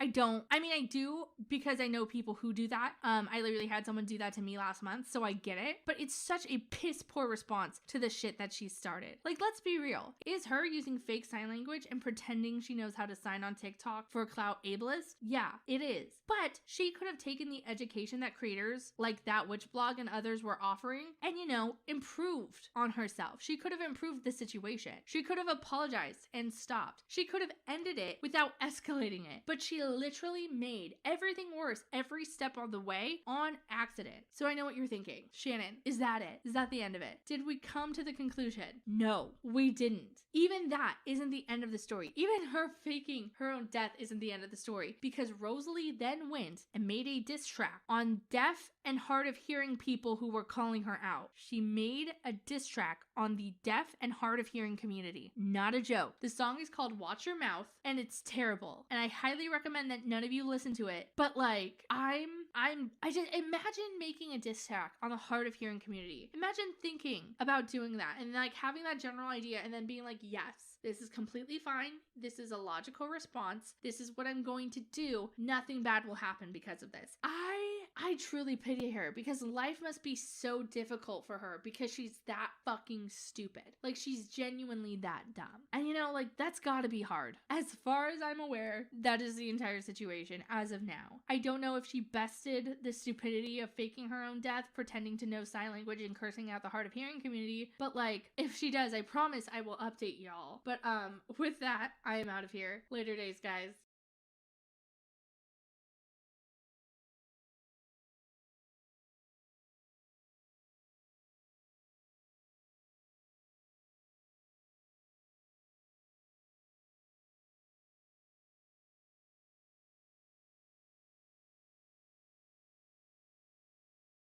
Welcome to r/pro revenge, where underpaid employees stage a mass walk-off and completely destroy the company. Our next Reddit post is from Large Meat Feast. I'm not sure if this is revenge or karma, so I hope it fits here. Back in the early 2000s, I worked for a tech company who offered tech support, on-site support, and training to organizations who either didn't want specialized IT staff or could benefit from outsourcing. The company consisted of 3 directors, a sales department, a finance and HR department, and a tech department. The tech department was further split up, with a senior manager, 4 team managers, and each team having 2 section managers. For call center support, where I worked, we had 2 team leaders, 2 senior engineers, 2 normal engineers, and 2 junior engineers. I was a standard engineer, earning $22K for a job that was worth at least $5K more outside of the low price area we all lived in. It was 2006 and I was still stuck in this same job, on the same pay. Conditions had become even worse, with no overtime, no flexi time, no financial compensation for industry qualifications, shortened breaks, and no pay raises since I started. To make matters worse, they sold part of the land that the office was on to a developer, and on-site car parking was now for management only. We had to either pay to use a nearby council car park or risk parking on the street. Morale was low, but despite the bad pay, it was still good for the area we lived in. One Friday in July, one of the senior engineers finds a document that he shares around the private chat app. It's a restructuring plan that the board voted on last week. Apparently, this document had to be made available to employees for 3 months before any changes to terms and conditions could be made. So the board gave it a generic file name and tried to bury it in the large staff shared area of the network. One of the directors was selling his shares and moving on, having been headhunted by a large recruitment firm in a nearby city. The 2 remaining directors had managed to buy most of her shares with a small quantity going outside the company. This restructuring plan was the company's response. Most of the document was a typical downsize and restructure package with a twist. There were team mergers, staff reductions, and pay cuts to make it sound like they had to maximize profits to put the lost money back into the company. In October, a new contract would be released for everyone to sign, and it was generic. In November, the restructure would be announced, and by January 1st, a new structure would be in place. The director noted that the new contract had to include clauses for non-compete and soliciting customers because these didn't exist for the sales staff. The document also revealed what people's new salaries would be. My salary was gonna fall by £5,000 a year, but the twist was that anyone with the word manager in their title would have their pay increased drastically. For example, the team manager's pay jumped from $52K to $65K. By the end of the day, everyone under the rank of team leader had seen this document, and we were not happy. Over the weekend, I got a text message from one of the senior engineers inviting me to a barbecue at his house. When I got there, most of the tech staff was already there, and during that afternoon we formulated a battle plan. Our revenge. On Monday, 26 people in the tech team arrived for work as normal, each with a letter for the senior manager giving their 1-month notice. With each letter quoting the clause in their contract that states that employees who know confidential information about the company cannot continue working after they give their 30 days notice. No exceptions would be given. Specifically, the contract said that people who have turned in their notice could not continue working on the company grounds, but they could work from home. And during that period, we couldn't start a new job. The result of this was that at 9:30 a.m., the director realized that his entire tech staff had quit. So he marched out to our cubicles and started harassing one of the senior engineers. The senior engineer simply stood, took off his ID badge and swipe card, handed them to the director and told him, "I've already quit. This is just me following the contract." On cue, most of the staff followed, with one member staying until lunchtime. From what I've been told, directors, senior managers, and anyone they could get a hold of were on phones attempting to fix issues. The queue of unsolved tickets went from around 35 to nearly 100 by lunchtime, and naturally, the blame was left firmly at the door of those who quit. We were even bad-mouthed to customers. The day after our notice period expired, the senior engineer welcomed 25 new staff to his new company, and had already taken 10 large contracts from the place we used to work for. We all had better pay and much better conditions, with an actual career track rather than being at the whims of the managers. The old company tried to keep afloat for a year, but they were losing money on every contract, and they couldn't afford to employ skilled or experienced people. They closed down in June of 2007, with the owners having to sell personal assets to pay debts. and the 2 remaining directors declaring personal bankruptcy too. I don't understand how the company managed to crash. They had all those high-paid managers. Couldn't they do the jobs of all the workers? You know, honestly, it's surprising that more companies don't end up this way. When you just pour more and more money into management and less money into the people actually doing the work, how do these companies stay profitable? I guess in this specific case, they don't. Our next Reddit post is from Viper896. My dad was a mechanic for 20 plus years, and for long as I can remember, I drove him nuts because I would go around the house with the screwdriver he left out and take everything apart because I wanted to see how things worked.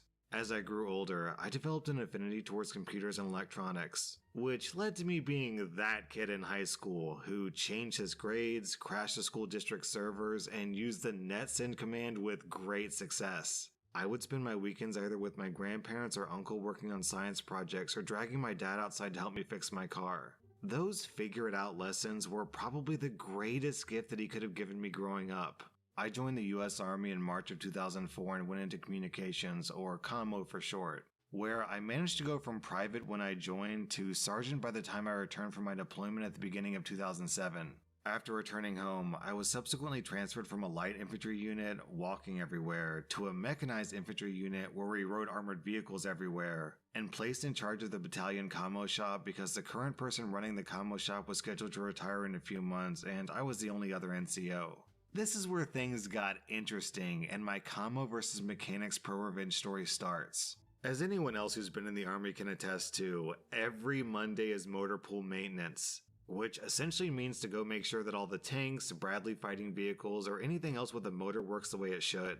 This includes testing all the radio and communication equipment as well. If anything didn't work, we filled out the maintenance forms with the correct shop and had them fix it. All the issues would later be consolidated into a report that the leadership team would review. If a vehicle was on that report, the leadership team wanted to know why it wasn't fixed. I ran my shop using the same approach my dad taught me, which was to just figure it out and don't come to me with a problem unless you have a solution. One Monday morning shortly after I took charge of the commo shop, one of the soldiers came to me with a problem that he couldn't figure out and he asked if I could help him. I agreed and followed him over to the Bradley fighting vehicle, or BVF for short, that was giving him problems. After a few hours of troubleshooting, we finally traced the problem back to the BFV slip ring. We double and triple checked that indeed that was a problem because 1, slip rings in general have a low failure rate, and 2, it wasn't something that we could fix on our own. It required help from the mechanics because the slip ring required taking apart the interior of the BFF turret to actually get to it. So I went to the mechanics to get their help so we could fix the problem. This is where I learned that the mechanics did not like the commo shop. I was essentially told by the motor chief to F off, and the slip ring is a commo issue and it's the commo shop's job to fix it, not theirs. I was pissed at their response and I tried to insist that we needed his help. However, I was promptly shut down and told to pound sand. At this point, I was beyond pissed. I tried the official way. I even swallowed my pride and asked him nicely, and both times I was dumped on. I decided I was gonna play global thermonuclear war and teach him a lesson that neither he nor anyone else in his shop would soon forget. So I went to my guys and told them I would be back in an hour or two because I needed to run home and grab some stuff. When I got home, I went directly from my garage and started packing all the wrenches, impacts, and sockets that I could fit into my portable toolbox. I also loaded up the portable air compressor and any extension cords I could find and made my way back to the motor pool. Once I got back to the motor pool, I had my guys locate every extension cord they could find around the office because I could only find one in my garage, and help me run power out to the BFF that we were going to have to fix ourselves. Meanwhile, I also had 2 of the guys run to the headquarters and find me 2 of the largest empty coffee cans they could find. I ended up having to tell them twice because the first time they thought I was joking. They couldn't understand why I needed a coffee can of all things. When they returned with the coffee cans, I had everything in place. I had power, compressed air, tools, and a place to neatly put all the bolts, nuts, and washers I was about to remove. Under normal circumstances, I would only remove the things that absolutely had to be removed. The fewer things to put back together, the better. But these weren't normal circumstances, and I had absolutely no intention of putting anything back together. It was about lunchtime, and I decided that my way of fixing this issue probably wasn't the best example to set for my team. So I sent them to lunch and told them I would handle this issue so they could focus on other vehicles when they got back. For the next few hours, I proceeded to dismantle every single bolt I could find. I removed seats, interior plates, shelves, pretty much anything that wasn't electrical or commo related got removed. I would then place all the newly removed hardware in the coffee can. By the time I reached the turret, I had filled up both coffee cans with nuts, bolts, and washers, so I had to find something else to start putting this stuff in. Luckily, we had Ziploc bags by the dozen laying around the office. I grabbed a couple of those and went back to having fun taking apart the BFV. I finally reached the slip ring and managed to luck out. I didn't have to replace the slip ring at all. It turns out the mechanics didn't install one of the cable mounts, and one of the combo cables got snagged and subsequently cut. It probably took me less than 15 minutes at that point to replace the cable and the missing cable mount. Of course, the fact that I completely removed everything in the way helped because now I didn't have to fish out the cable through anything. Once I replaced the cable and made sure all the other combo equipment worked, I figured while I had everything taken apart, it would be much easier to fix any other problems they might have been having. All combo systems checked out and my job was done. Everything that I'd taken out of the BFV was then gently and neatly stacked in the interior of the BFV. I put the lids on the coffee cans, zipped up the bags, pulled out my trusty Sharpie and wrote bolts on each of them. Once everything was tidied up, I went off to find the owner of the BFV and let him know his combo issue had been fixed. But he should probably have a mechanic look at his BFV because I had to disassemble some, and by some I meant most of the vehicle, in order to get to the part that I needed to replace, and I couldn't remember how everything went back together. I stared out of my office window for the rest of the day, waiting for the mechanics to get around to looking at the BFV. I still remember the reaction of the motor chief when he looked inside the vehicle, and if I didn't know any better, I could have sworn his head rotated around 3 times and nearly popped off. His reaction was absolutely priceless. I knew he was about to storm into my shop in a fit of rage, so I got up and decided it was probably best to meet him outside in the motor pool. As soon as I reached earshot distance, he started screaming and demanding that I put the vehicle back the way I found it. However, I was having none of that. I simply shook my head and told him it was a mechanical issue now and it wasn't my job. I asked for your help in the beginning and I was told no because it wasn't your job. I'm just a commo guy. I didn't know what needed to be removed so I could fix the commo issue in the slip ring, so I removed everything. If someone from your team would have been there, I think this whole misunderstanding could have been avoided. That vehicle remained on the weekly report for the next 3 weeks while they figured out what bolts went where. However, after that incident, I was never told it's not my job ever again. And the mechanics were more than willing to help me fix any issues that came up. By the time I left the unit, we ended up starting to cross-train each other's team members so we could fix things faster as they came up. Down in the comments, DTT says, "Genius. Frickin' genius. How was your relationship with the motor chief after this occurred?" OP replies, "He was pissed for about a month, but he came around and we ended up working pretty well together." Wow, OP, that's incredible. Not only did you destroy your enemy, but you ended up turning him into your friend as well. Our next Reddit post is from Fallout Fan. Background: I lived with a group of people who I thought were my friends. They were 2 couples, and we all lived in the same house for almost 2 years until I recently moved out. There was David and Tina and Brittany and AJ. I was the only single person there. There was a debate on how we should pay the bills, but we all decided to give the money to the person whose name was on the bill. David paid the mortgage, Tina paid water, electric, and gas, and I paid the internet. It came to the point where I was paying close to 80% of the mortgage by myself. The entire water bill, about 75% of the gas and electric, and I was paying the internet bill by myself. I was still giving money to the person in charge of the bill, but I came to find out about 10 days before I moved out that the mortgage was defaulted and the house was in foreclosure. Also, the water, gas, and electric bills were in constant threat of being shut off, and the only up-to-date bill was the internet. While they all saw me struggle to pay these off, they were mindlessly spending money during the day, which is when I sleep due to working 3rd shift, so I never saw the mindless things they spent money on. Nor did I ever see the mail since they grabbed it before I woke up. Brittany never paid anything because she was having her check garnished due to unpaid student loans, but she always had expensive makeup. AJ never held a job for more than 2 weeks. David and Tina were always taking time off work, knowing that I would never allow them to go without a home due to our history.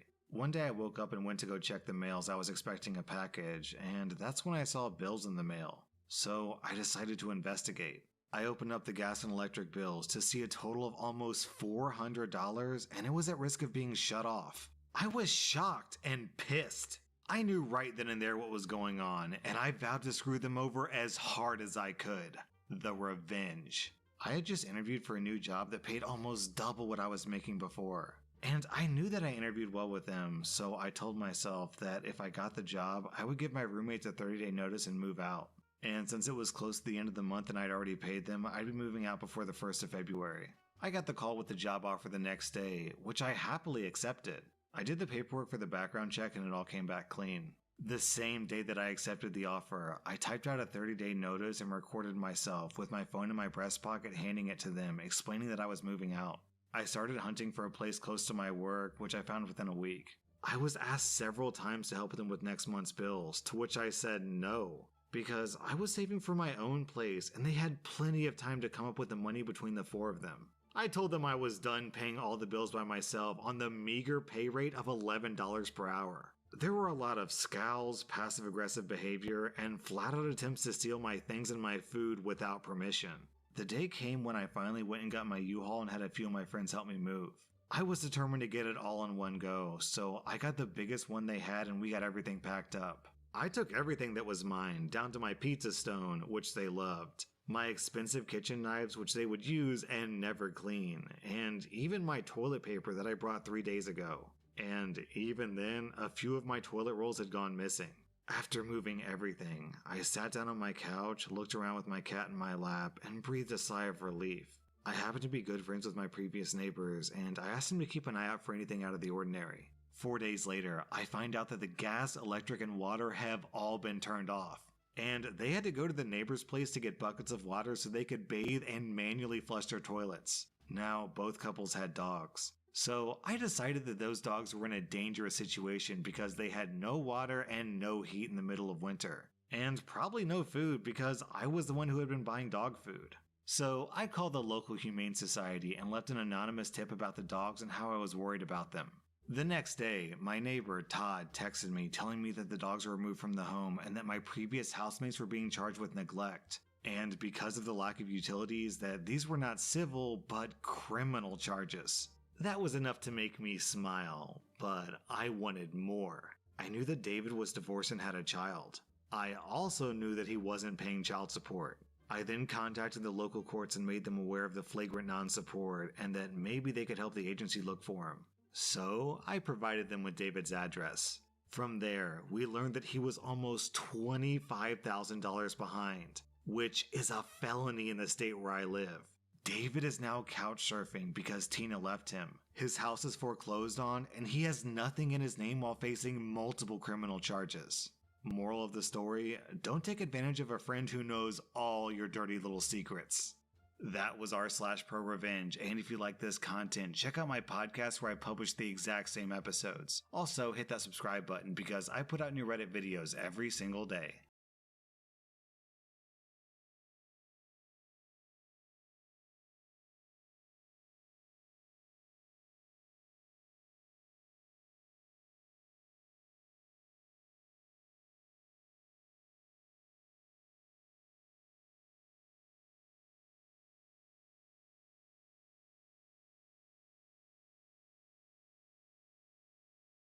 I've been flipping pages since I could remember. That told me I had to be within the lines of 2 degrees and 9 to 5. And I've been working after work since last September. Working after work, yeah. I stay up late on the weekdays. I never tell when we say. I never wanna look back and wish I could have been. I've never got no regret. The hours I've been putting in. So take a chance on faith. Your mind's a boundless place. So take a chance, a chance on faith. So take a chance on faith. So take a chance. I never wanna look back. Take a chance on faith. Take a chance on faith.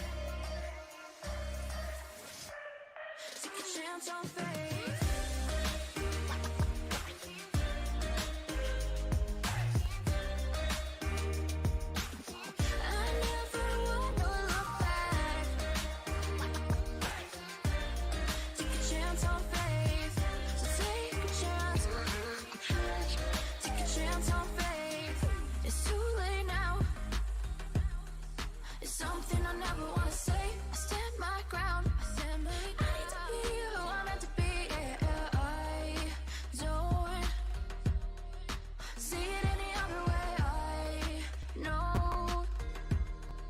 I know I gotta keep the faith. I never wanna look back and wish I could have been. I'm never gonna regret the hours I've been putting in. So take a chance on faith. Your mind's a boundless place. So take a chance, take a chance on faith. So take a chance, take a chance on faith. So take a chance. I never wanna look back. Take a chance, take a chance on faith. So take a chance, take a chance on faith.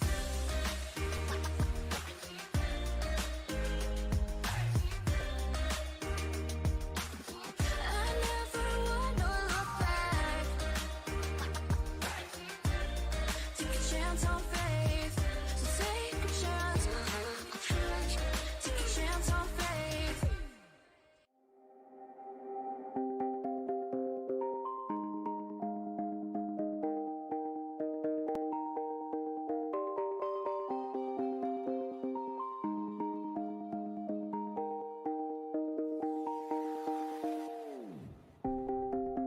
I've been painting every fence I know, every color pleasing to the same. 'Cause before you go and walk away, yeah, you better know where you're going.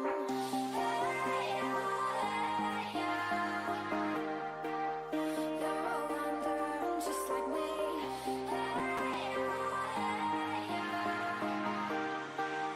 Yeah, you better know where you're going.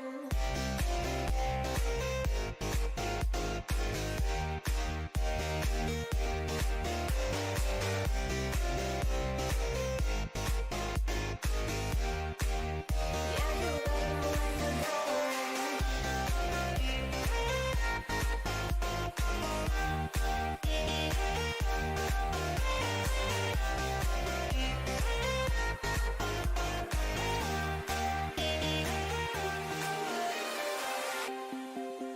I've been painting every fence I know, every color pleasing to the same.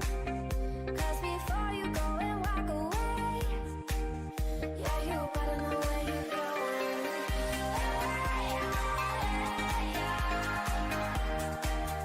You're a wanderer just like me.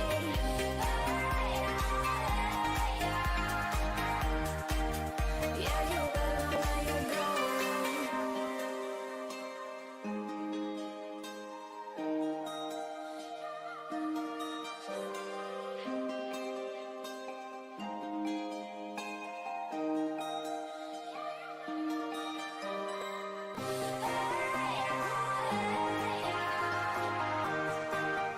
You're a wanderer just like me.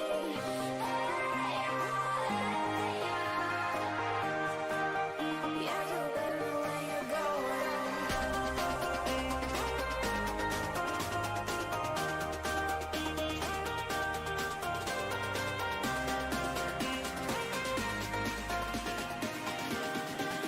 Yeah, you better know where you're going.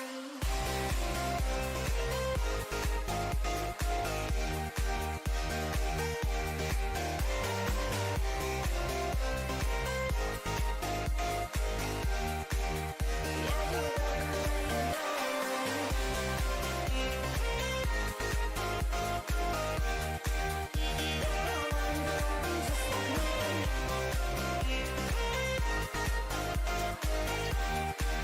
Yeah, you better know where you're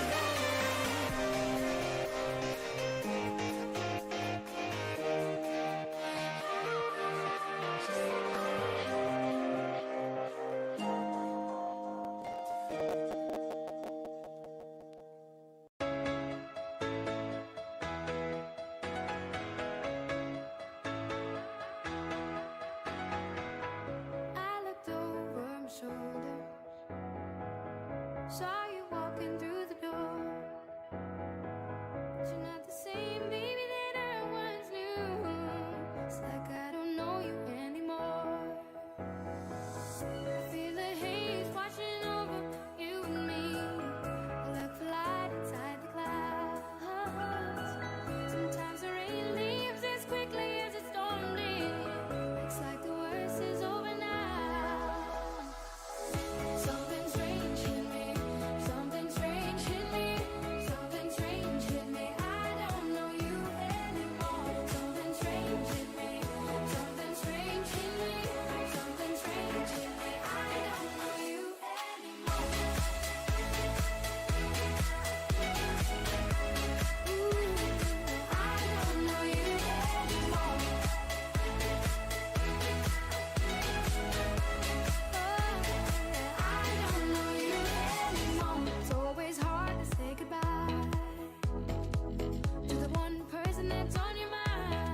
since I tried to. Maybe I'm scared I'll say the wrong thing. My apartment's been shaking from the weight of a heart that's breaking. Pretend I don't care, but it's killing me. I'd be happy for you if you say you're happier with someone else. I'll be honest with you, just the thought of it hurts like hell. Oh, this time you've been thinking I moved on, but you should know I waited for you.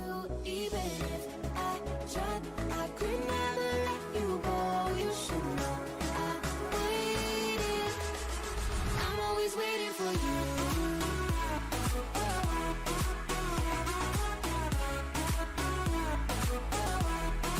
I'm always waiting for you. You should know I waited. I know it ain't my business, 'cause I'm the one who asked for the distance. But are you alone? Are you alright?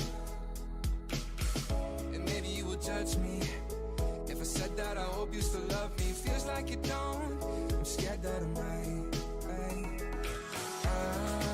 I'll be happy for you if you say you're happier with someone else.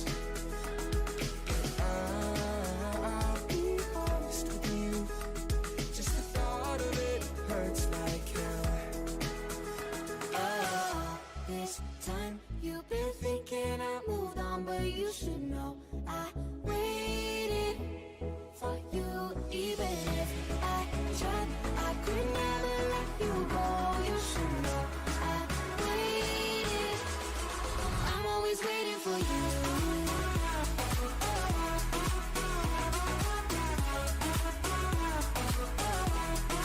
I'm always waiting for you. You should know I waited.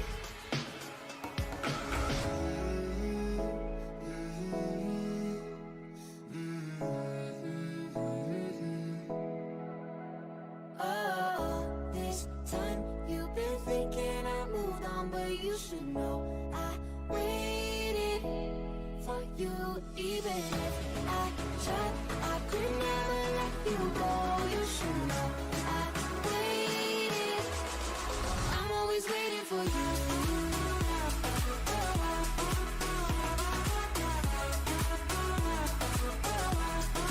I'm always waiting for you. You should know I waited.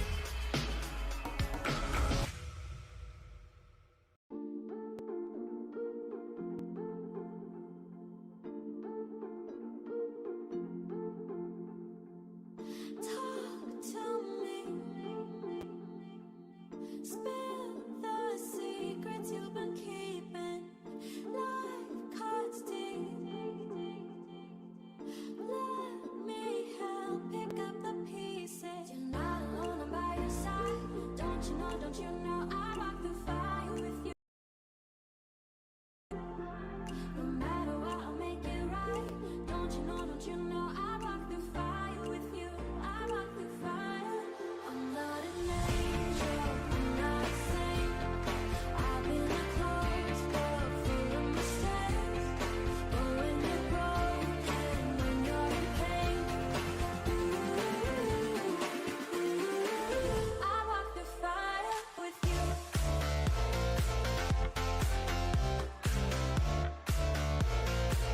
I walk the fire.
on, don't you know I walk through fire with you?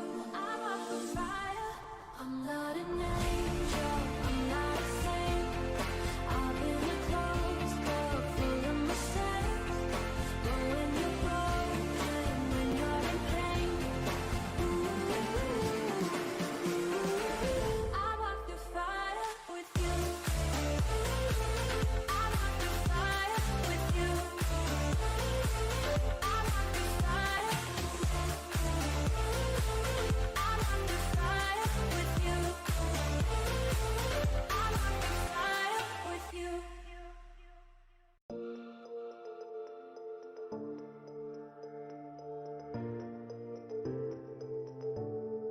Playing with temptation, searching for salvation. Can we find our way back, way back? Caught up in confusion, need a resolution. Can we find our way back, way back? No more running, no more running, no more chasing. No more running now, I'm running out of patience. Caught up in confusion, need a resolution. Can we find our way back, way back?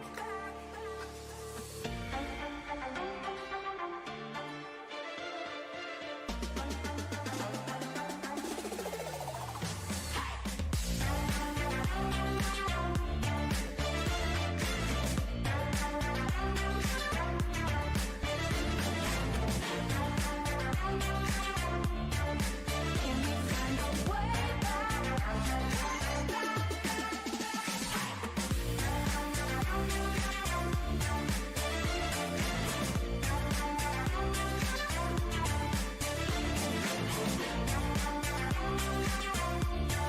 Can we find our way back?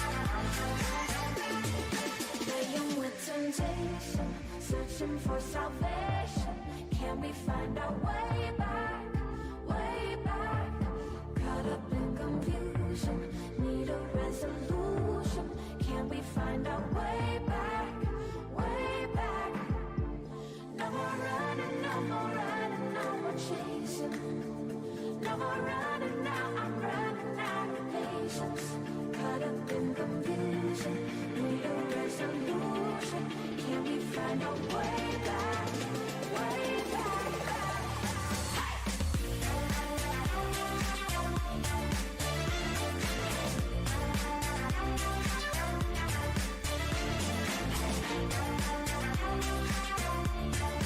Can we find our way back?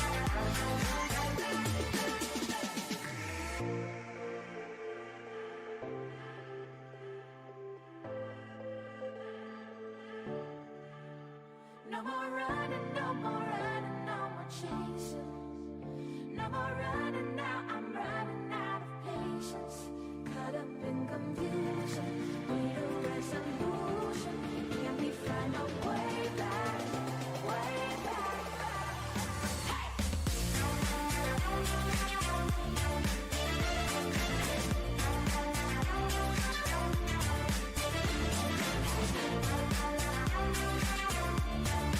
Can we find our way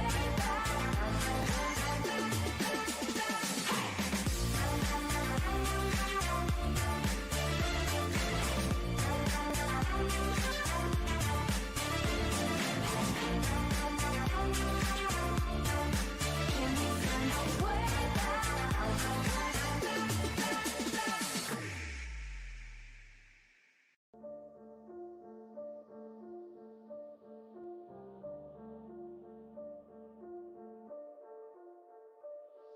Stranded in the open, dried out tears of sorrow, lacking all emotion, staring down the barrel, waiting for the final gates to open to a new tomorrow.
motion, staring down the barrel, waiting for the final gates to open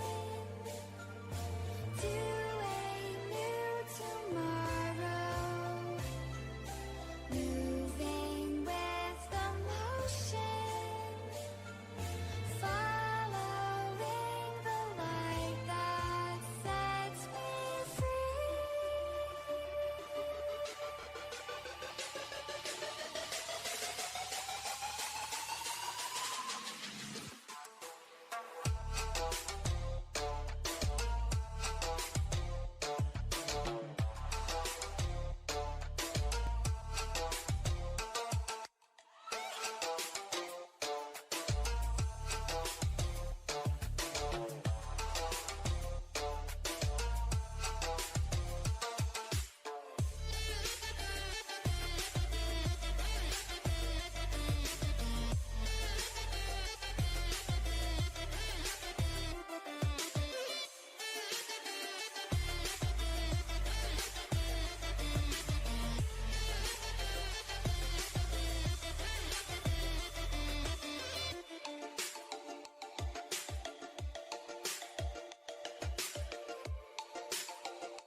When you feel it's hopeless, when you think that you're lost, oh, I will take your hand and we'll rise up from the dust. Oh, here we go, go, go, let us heal and grow. You won't be alone, we're unstoppable. Don't be afraid to show what we're going for. This is what we know. Here we come back to life, we're still breathing. Standing up, everybody's gonna see it. Oh, all you need to know is that we're holding on. Even if we fall, we will rise up and we follow the path that we believe in. No, we're not gonna stop until we reach it. Oh, all you need to know is that we're holding on. We rise up from the dust and clear my throat.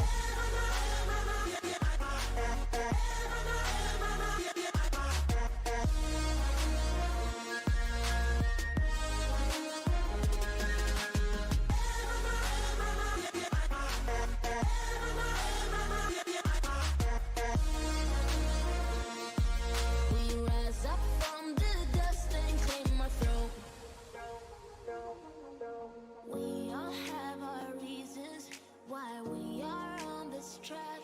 Oh, we all have our burdens, yeah, but we just keep on fighting and we never look back. Here we go, go, go, let us heal and grow. You won't be alone, we're unstoppable. Don't be afraid to show what we're going for. This is what we know. Here we come back to life, we're still breathing. Standing up, everybody's gonna see it. Oh, all you need to know is that we're holding on. Even if we fall, we will rise up and we follow the path that we believe in. No, we're not gonna stop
Let's sing a song full of hope, full of pain. Why don't you sing along, my friend? For it's our last refrain. Forever young, ever strong, ever brave. Memories like this never end. No, they don't fade away. So when I'm gone, oh, when I'm gone, I'll be right there, close to the sun. Keep holding on, keep holding on. And I'll be right there, close to the sun, close to the sun.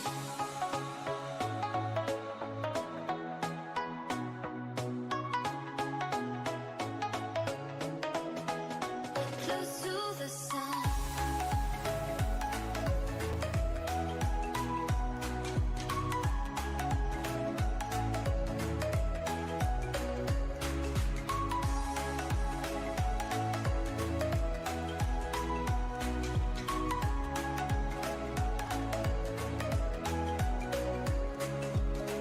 Here's to the ones who let shine through the rain, the ones who stood for something more. We won't forget your names. The tide is high, say goodbye, we're setting sail, and all those midnight secrets told, we'll take them to the grave. So when I'm gone, oh, when I'm gone, I'll be right there, close to the sun. Keep holding on, keep holding on. And I'll be right there, close to the sun, close to the sun.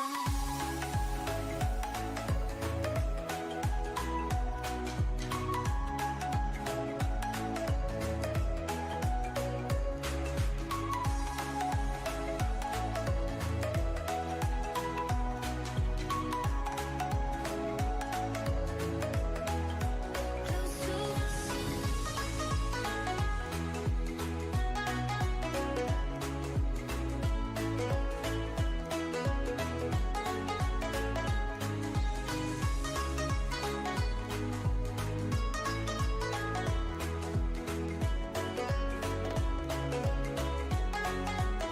So when I'm gone, oh, when I'm gone, I'll be right there, close to the sun. Keep holding on, keep holding on. And I'll be right there, close to the sun, close to the sun.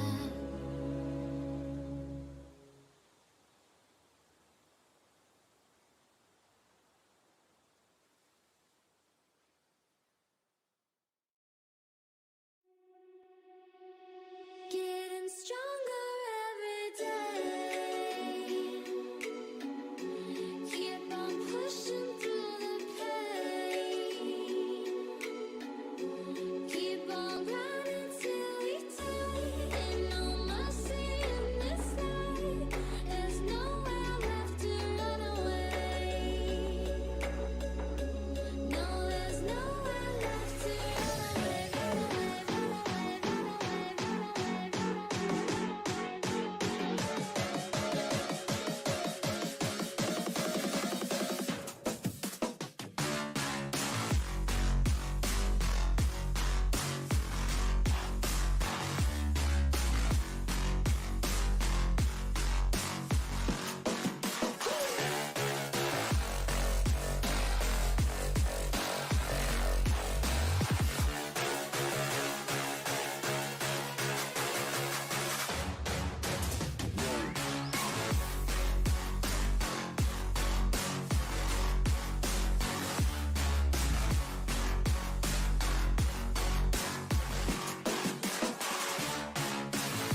Give me a piece of the moon to remind me we're sharing a room.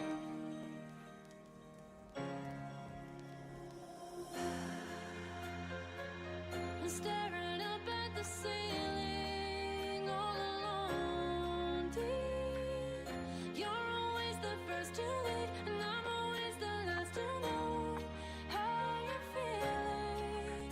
So you wanna know my name now? Then another face in the crowd. You can't run around in circles, it won't drown out the sound. Said I was out of sight, out of mind. Now you're thinking about me on that side, but you know you don't run the show. You should know it now. You should know it now.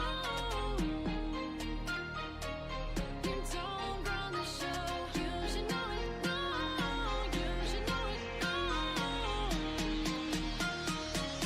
You don't run the show.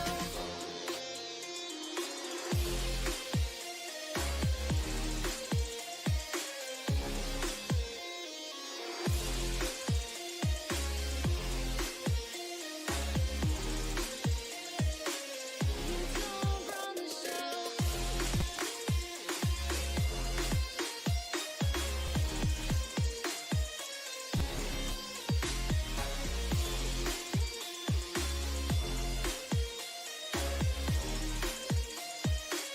You don't run the show.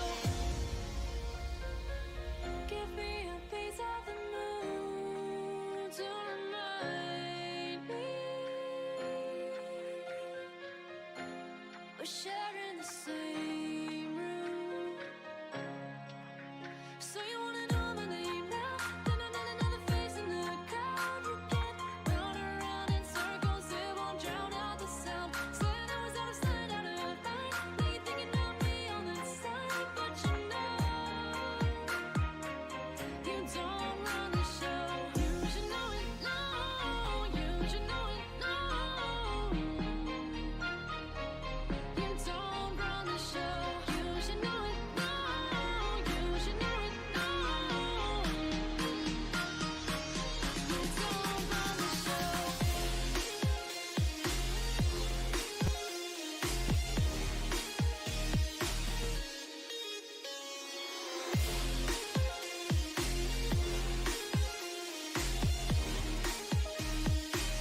You don't run the show.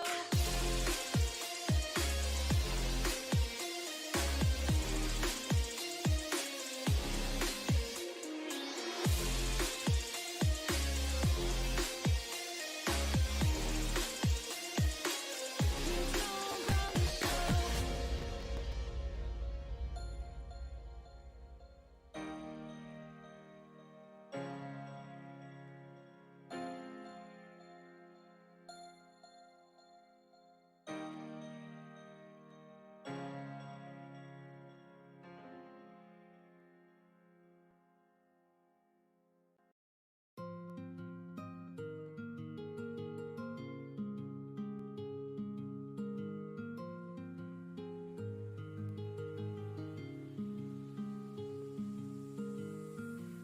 Tell me that you read my letters. Tell me that you heard my songs. Tell me that your life is better ever since I've been gone. I really wanna let you know I never meant to let you go. I'll find a way to let you know that I'm feeling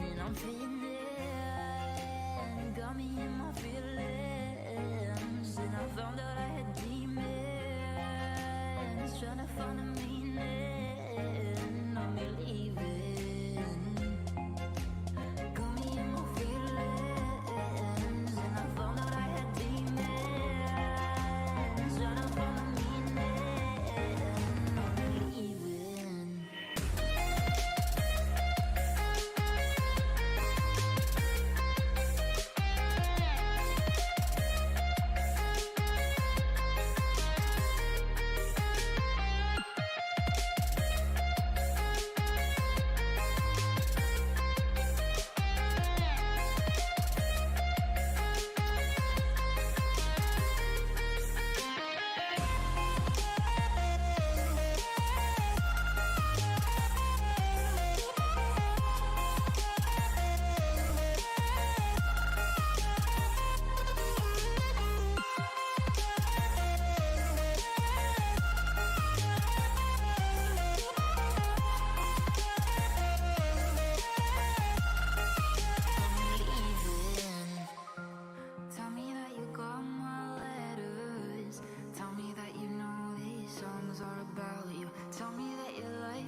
find a way to let you know.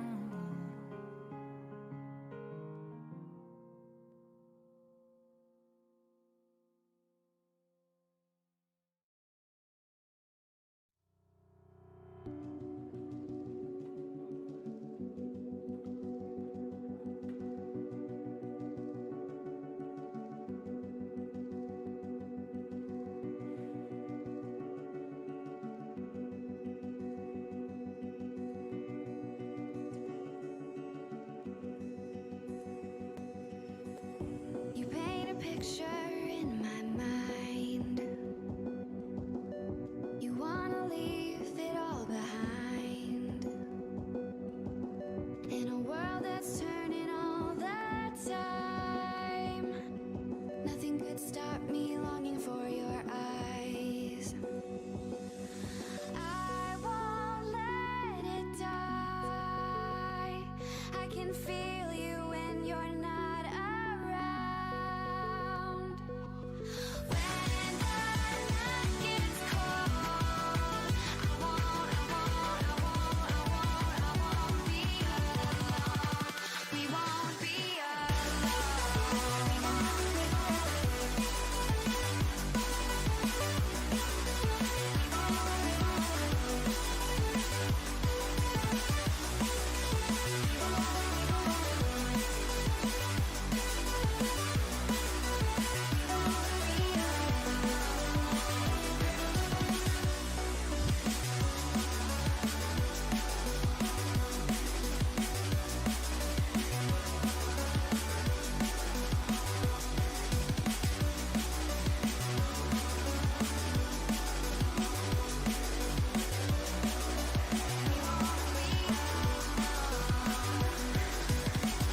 This lake of fire burns my skin.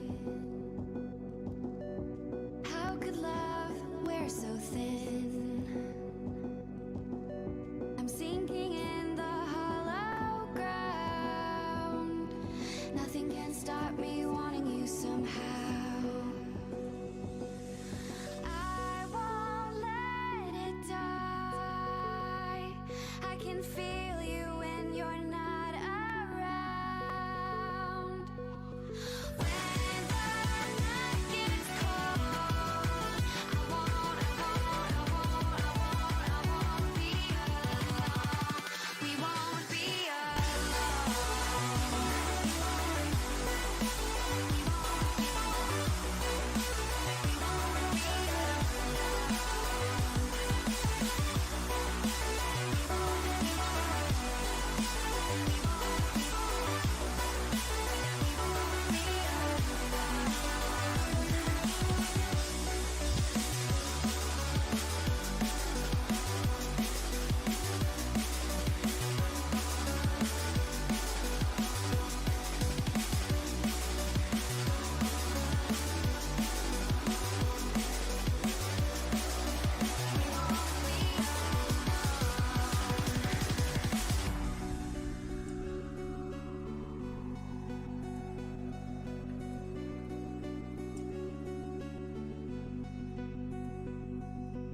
I won't let it die.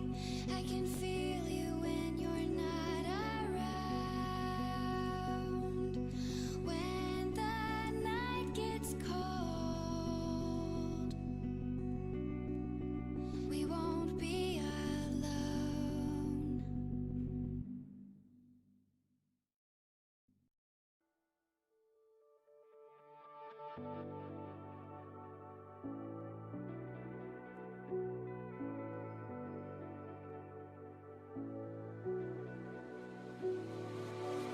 Chase the wind and touch the sky. A star's light shines on long after it dies. Oh, in the night, I live every day as if it's your last. All memories been bright like beacons of the past. Oh, in the night, now we race against the sun. Now we race against the sun.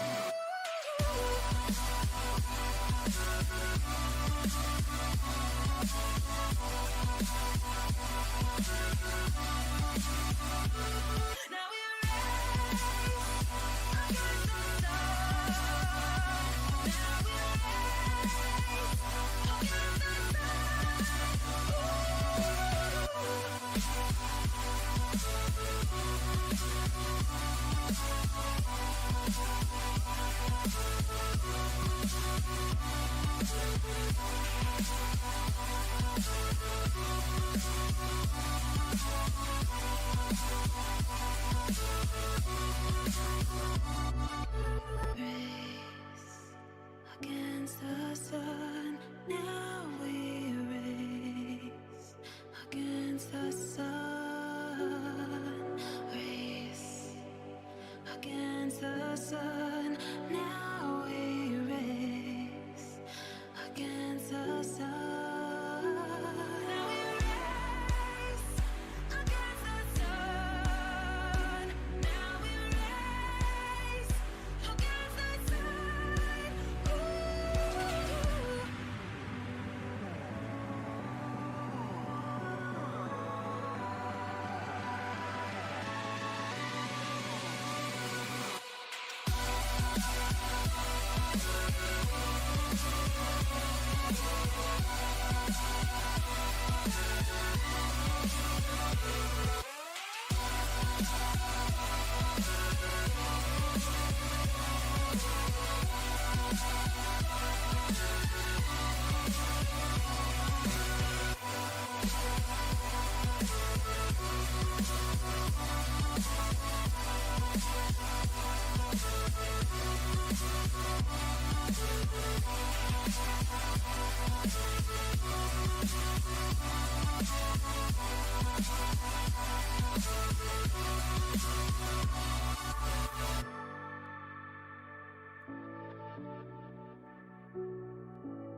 It's actually so damn hilarious. What are the odds that I'm recording this right now when it's 3 fucking a.m.?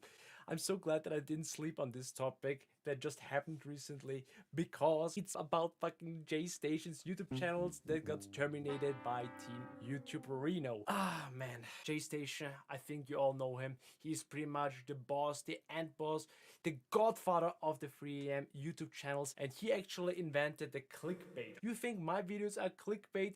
No. His videos are taking everything to the very next level. Celebrity died, next day, never contact this celebrity using a Ouija board at 3 a.m. He already made some very questionable shit in the past. Something that was actually really going way too far was when he made a very weird and disgusting prank pretending that his girlfriend actually was dead. I mean, this is actually going way too far if you're asking me, my dedicated bros.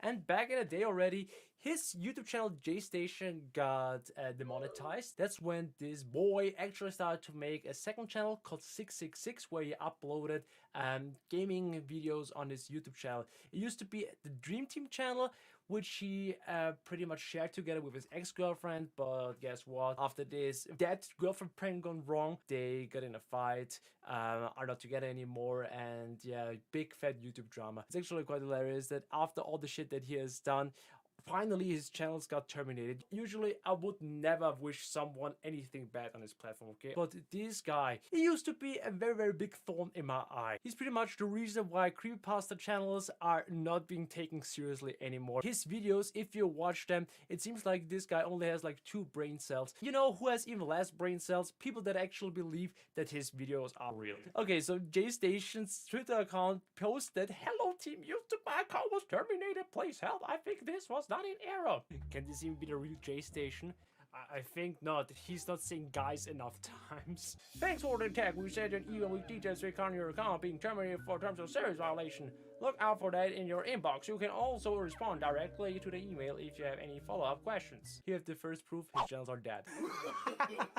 I'm feeling really good about YouTube right now, and I'm finally feeling like I can be creative again with Station Studios.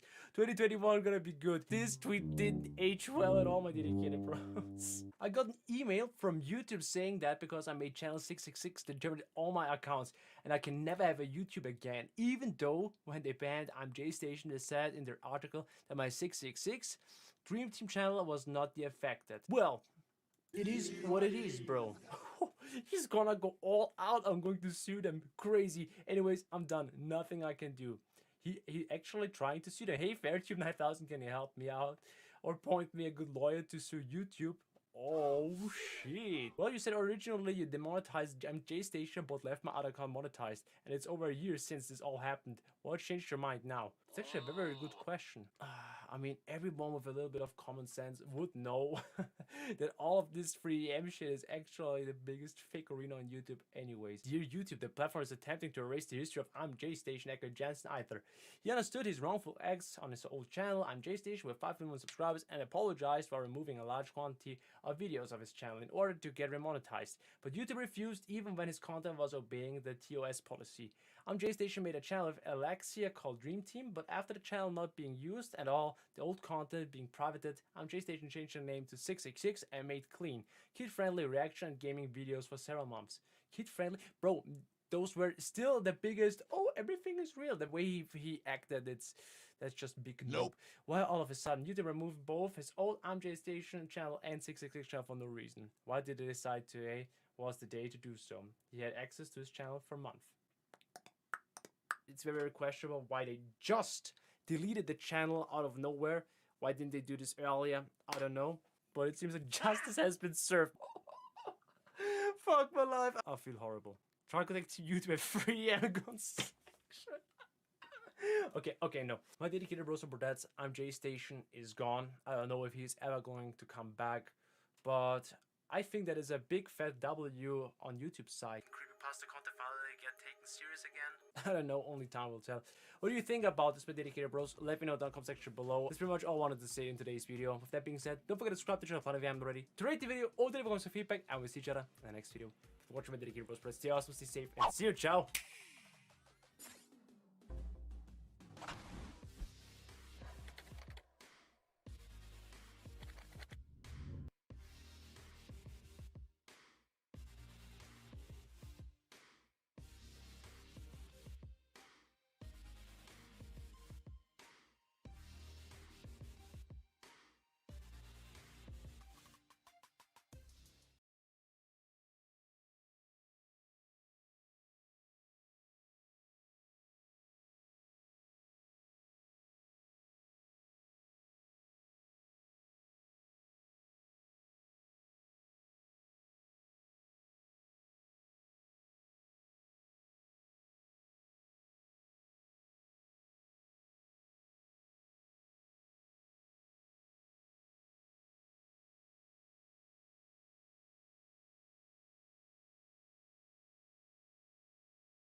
she went and got them breast implants. I said I'm moving too fast, didn't even get a glance. I'm ready to eat up track like I'm seated in a restaurant.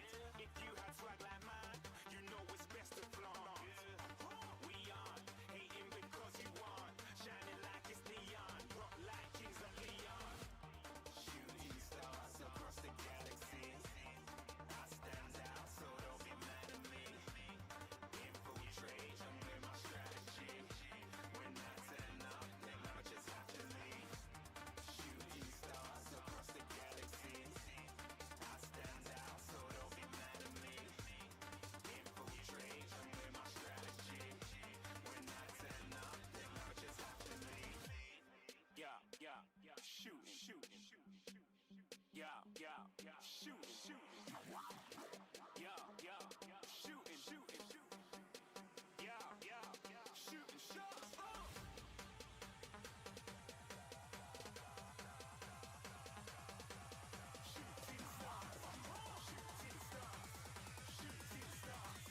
Shooting stars. Didn't even get to cross.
were the shadow to my light.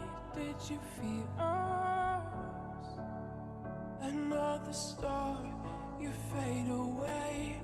Afraid our aim is out of sight. Wanna see us alive. Where are you now? Where are you now?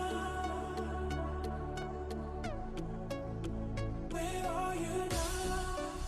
Was it all in my fantasy? Where are you now? Were you only imaginary?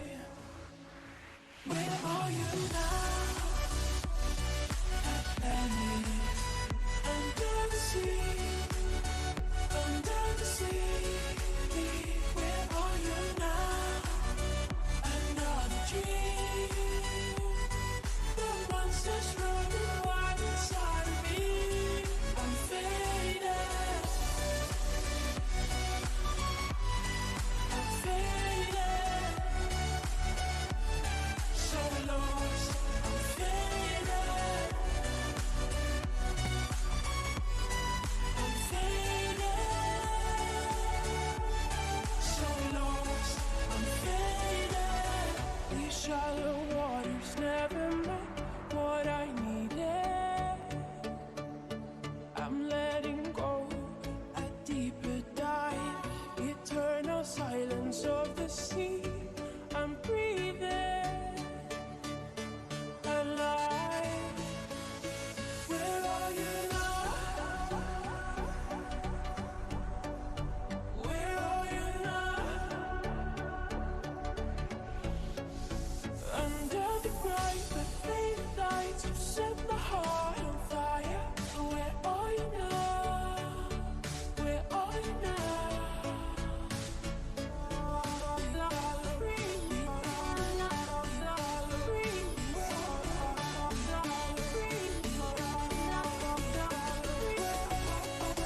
Where are you now? Atlantis, under the sea, under the sea. Where are you now?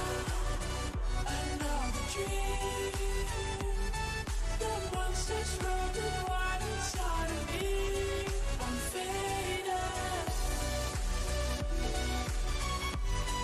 I'm faded. So lost. I'm faded. I'm faded. So lost. I'm faded.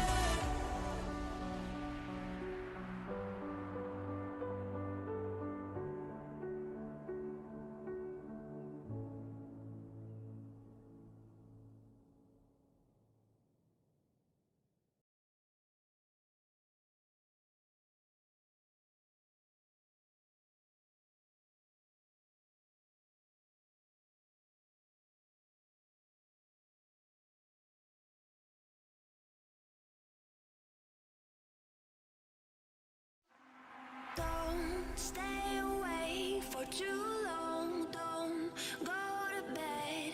I'll make a cup of coffee for your head. I'll get you up and going out of bed. I'm happy that you're here with me. I'm sorry if I tear up. When me and you were younger, you would always make me cheer up. Taking goofy videos while watching through the park. You would jump into my arms every time you had a bar. Don't stay away for too long. Don't go to bed. I'll make a cup of coffee for your head. I'll get you up and going out of bed. Don't stay away for too long. Don't go to bed. I'll make a cup of coffee for your head. I'll get you up and going out of bed. I don't wanna fall asleep. I don't wanna pass away. I've been thinking of our future, 'cause I never see this days. I don't know why this has happened, but I probably deserve it. I try to do my best, but you know that I'm not perfect. I've been praying for forgiveness. You've been praying for my heart.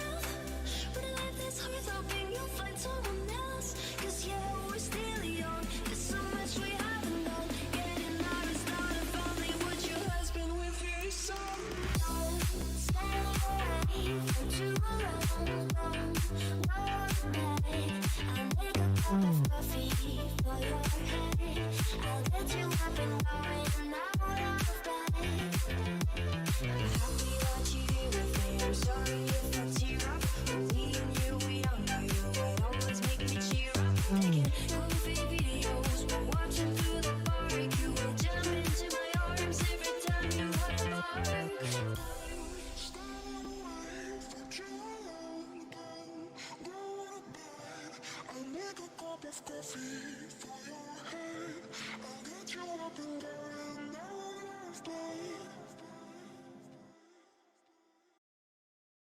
holding on your rope, got me 10 feet off the ground.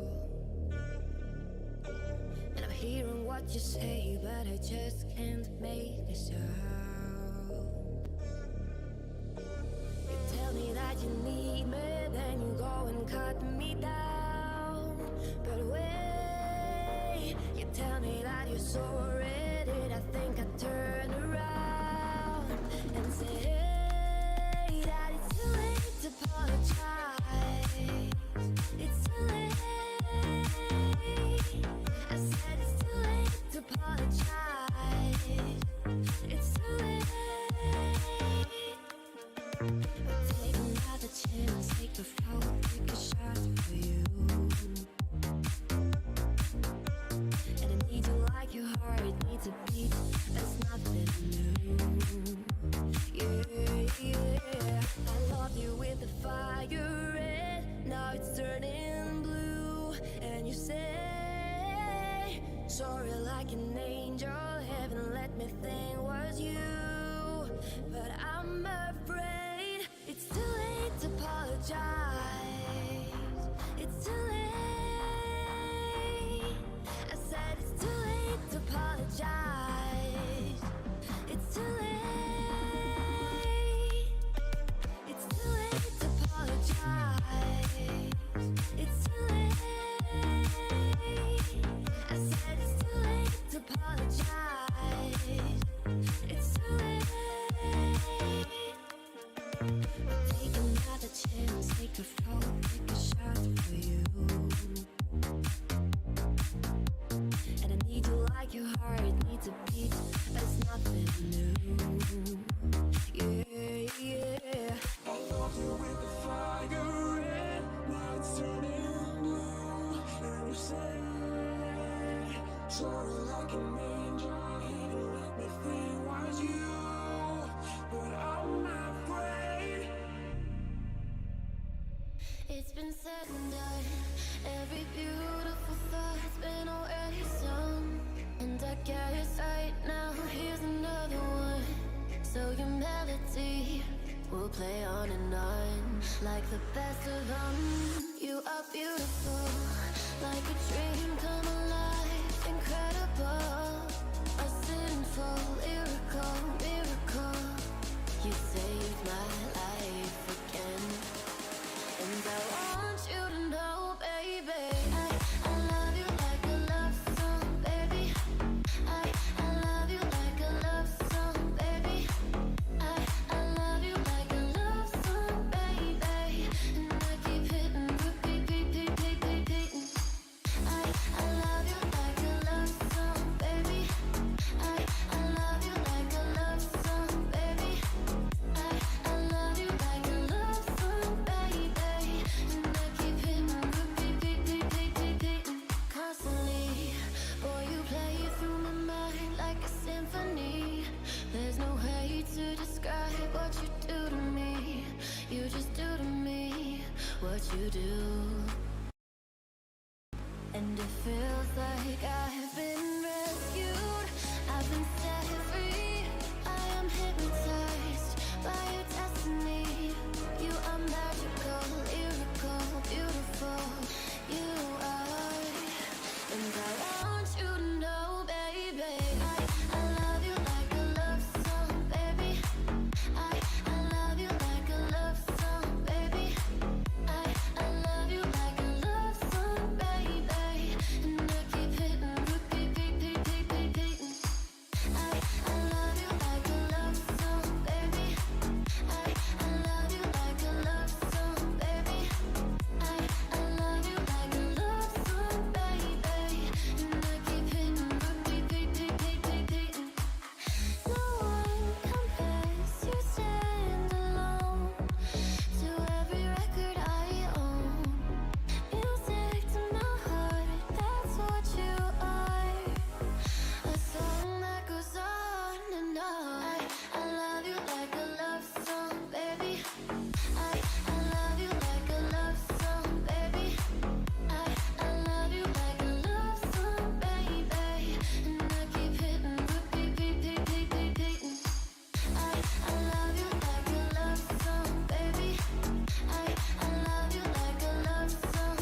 gotta know, tonight is the night to let it go. Put on a show. I wanna see how you lose control. So leave it behind, 'cause we have a night to get away. So come on and fly with me as we make our great escape. So baby, don't worry, you are my only. You won't be lonely, even if the sky is falling down. You'll be my only, no need to worry. Baby, are you down, down, down, down? Down, down. Baby, are you down, down, down, down, down? Down, down. Even if the sky is falling down, just let it be. Come on and bring your body next to me. I'll take you away, ay. Turn this place into our private getaway. So leave it behind, 'cause we have a night to get away. So come on and fly with me as we make our great escape. So why don't we run away? So baby, don't worry, you are my only. You won't be lonely, even if the sky is falling down. You'll be my only, no need to worry. Baby, are you down, down, down, down? Down, down. Baby, are you down, down, down, down, down? Down, down.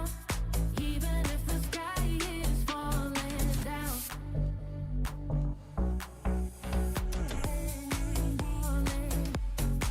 Down, down, down. Down, down. Baby, are you down, down, down, down, down? I'm tired of being what you want me to be. Feeling so faithless, lost under the surface. You don't know what you're expecting of me, but under the pressure of walking in your shoes. Caught in the undertow, just caught in the undertow. And every step that I take is another mistake to you.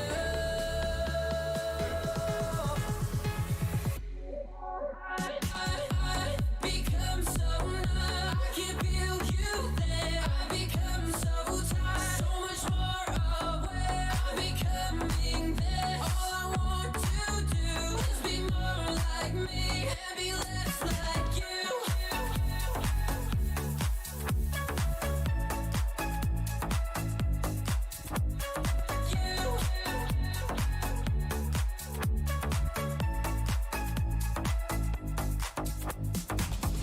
Can't you see that you're smothering me? You're holding too tightly, afraid to lose control. 'Cause everything that you thought I would be is falling apart right in front of you. Caught in the undertow, just caught in the undertow. Every step that I take is another mistake to you. And every second I waste is more than I can take.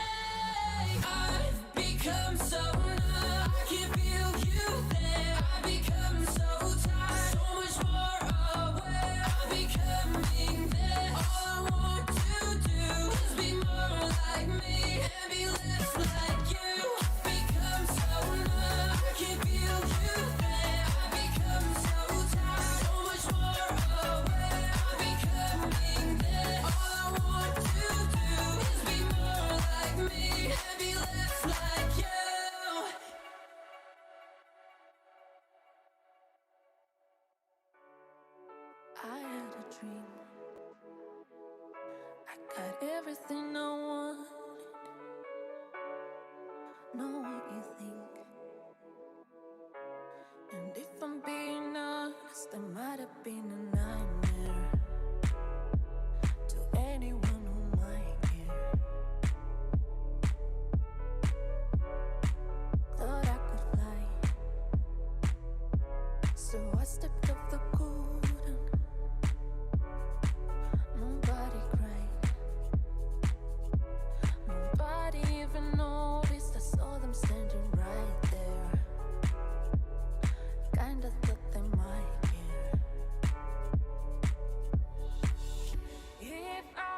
change the way that you see yourself, you wanna wonder why they don't deserve you.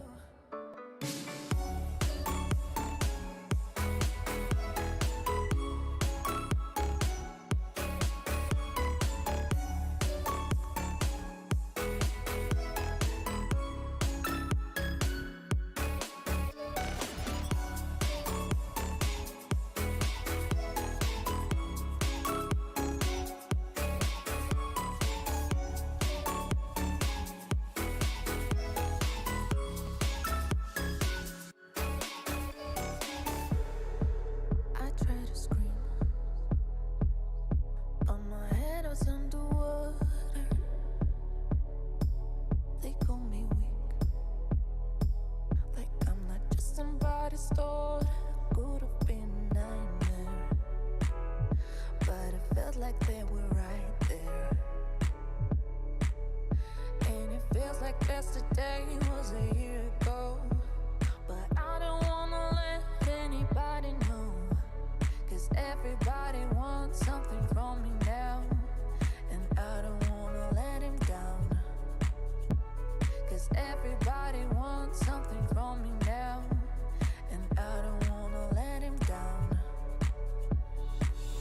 If I could change the way that you see yourself, you wanna wonder why they don't deserve you.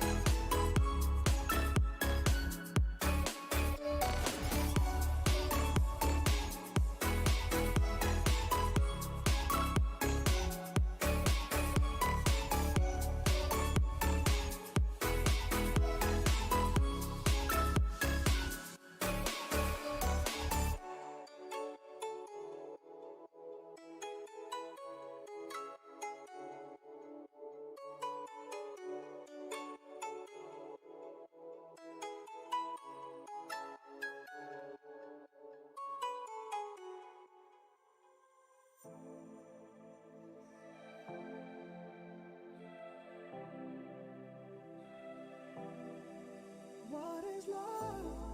I don't know why you are not fair. I give you my love, but you don't care. So what is right and what is wrong? Just give me a sign. What is love? Baby, don't hurt me. Don't hurt me no more. What is love? Baby, don't hurt me. No, don't hurt me. No, no more. What is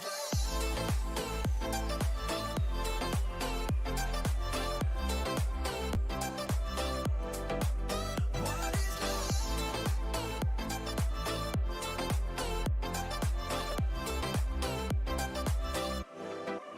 What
did a full 180, crazy.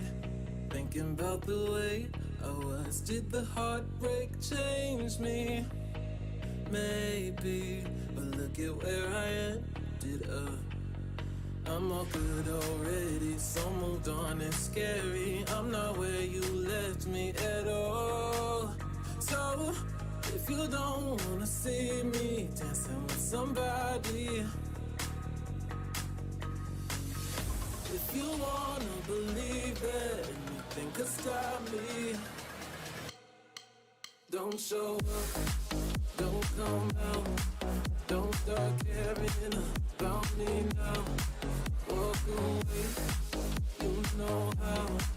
Don't start caring about me now. Want you to try to fill me with the word goodbye. Oh, it took some time to survive you. Better on the other side. I'm all good already, so moved on, it's scary. I'm not where you left me at all. So, if you don't wanna see me dancing with somebody,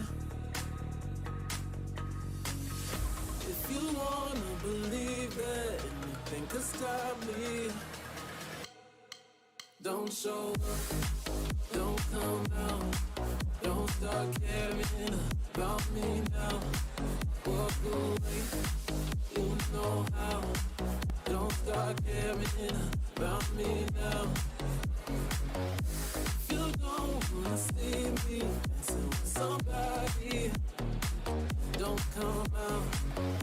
If you wanna believe that nothing could stop me, don't start now.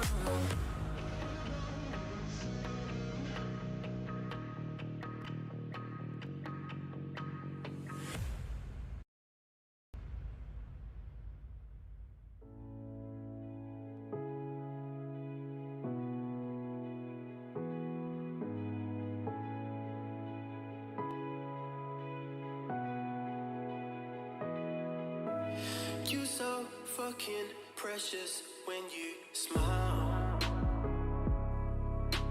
Hit it from the back and drive you wild. Girl, I lose myself up in those eyes. I just had to let you know you're mine.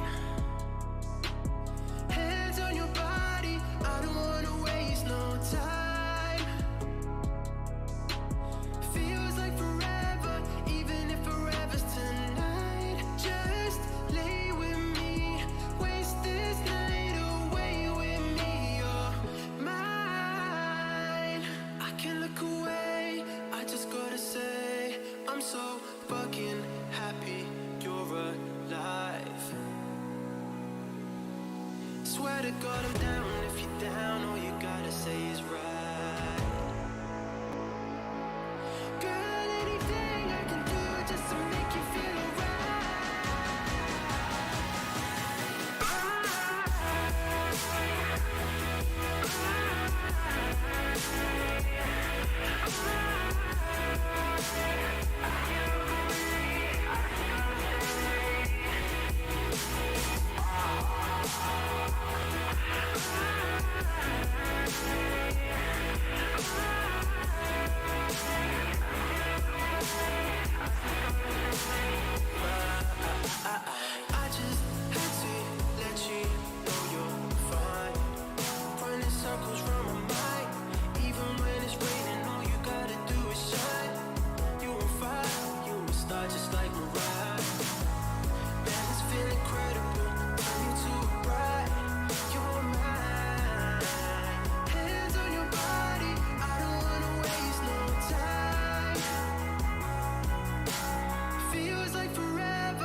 talk, but there's no sound.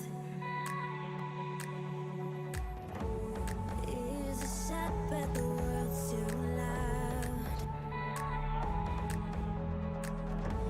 All my dreams are washed somehow.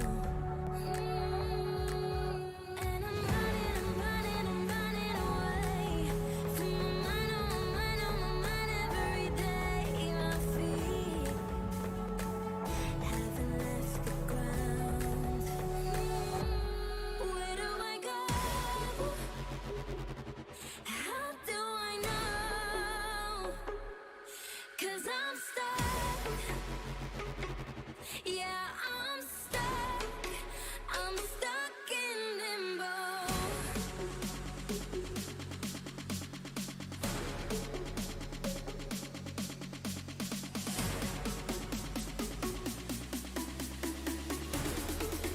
I'm stuck in limbo.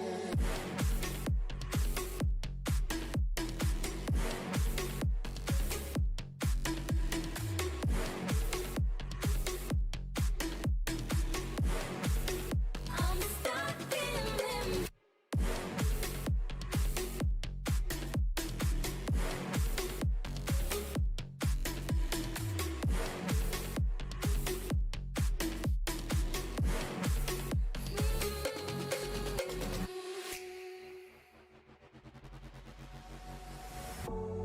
Caught in the snow and I can't move.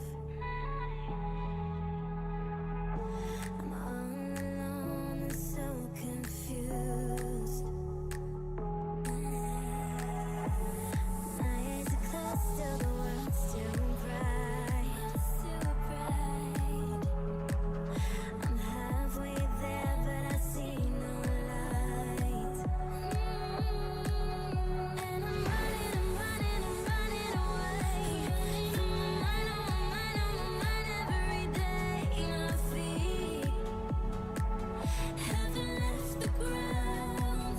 Oh, where do I go? How do I know? 'Cause I'm stuck. Yeah, I'm stuck. Yeah, I'm stuck. I'm stuck in limbo.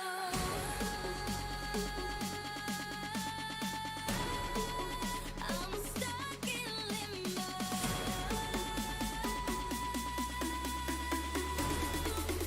I'm stuck in limbo.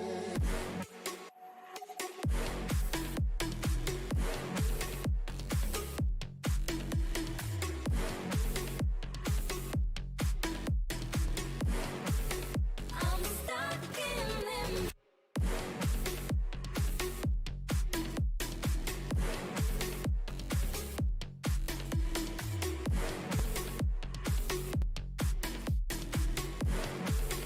I'm stuck in limbo.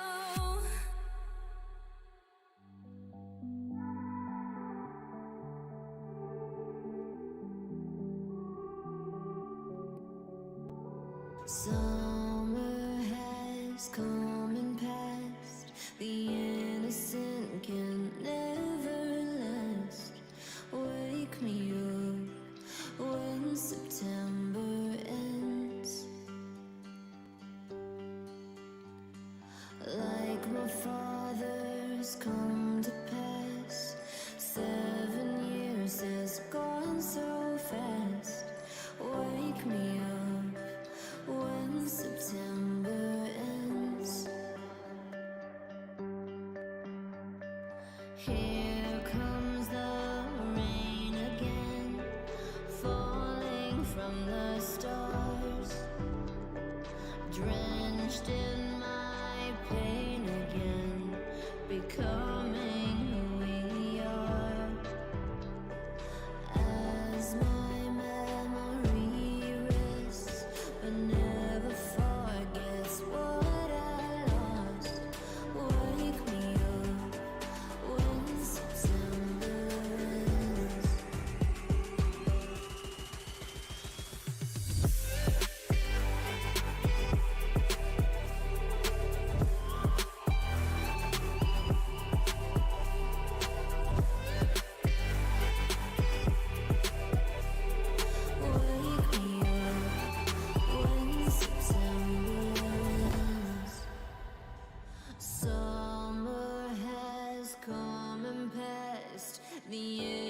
chasing can never last. Wake me up when September ends. Ring out the bells again, like we did when spring began. Wake me up when September ends. Here comes the rain again, falling from the stars, drenched in my pain again, becoming who we are. As my memory rests, but never forgets what I lost. Wake me up when September ends.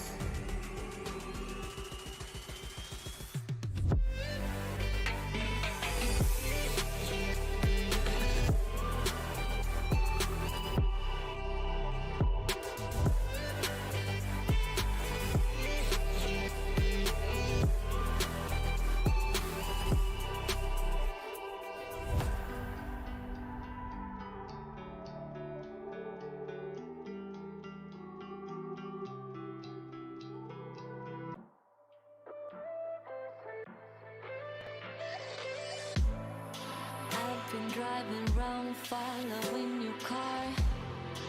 You might try to run, but you're never far.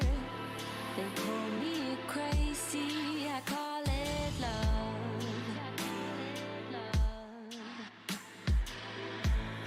Intoxicated by everything you got. It's turning me to something that I'm not. You call me crazy, I call it love. Please, I can be what you need when you're alone and sleeping tight. I'll be under your bed, you'll be inside my head. You won't be harmed. So darling, please, I've been on my knees, I'm crawling closer now. I'll be outside your window, keeping you safe and warm. Keep you warm.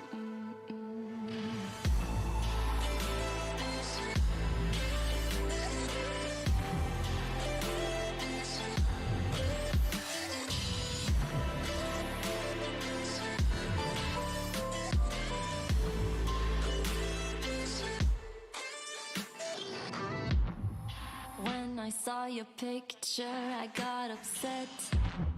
You're smiling, having fun without me there. How could you forget me and fall in love? You left me with no choice on what to do. Baby, it ain't my fault, I'm obsessed with you. You call me crazy, I call it love. Please, I can be what you need when you're alone and sleeping tight.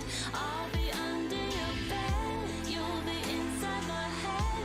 You won't be harmed. So darling, please, I've been on my knees, I'm crawling closer now.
tryna call. I've been on my own for long enough. Maybe you can show me how to love. Maybe I'm going through withdrawals. You don't even have to do too much. You can tell me you're just a touch, baby. I look around and since city's cold and empty, no one's around to judge me. I can see clearly when you're gone. I said, ooh, I'm blinded by the lights. No, I can't sleep until I feel your touch. I said, ooh, I'm drowning in the night. Oh, when I'm like this, you're the one I trust. Hey, hey,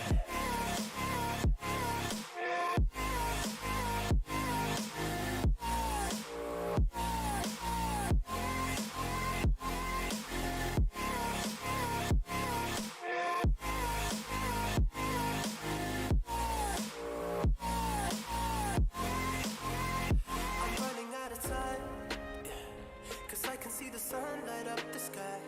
So I hit the road in overdrive, baby. Oh, this city cold and empty, no one's around to judge me. I can see clearly when you're gone. I said, ooh, I'm blinded by the lights. No, I can't sleep until I feel your touch. I said, ooh, I'm drowning in the night. Oh, when I'm like this, you're the one I trust. I'm just walking by to let you know I can never say it on the phone. We'll never let you go this time. Ooh, I'm blinded by the lights. No, I can't sleep until I feel your touch. Hey, hey,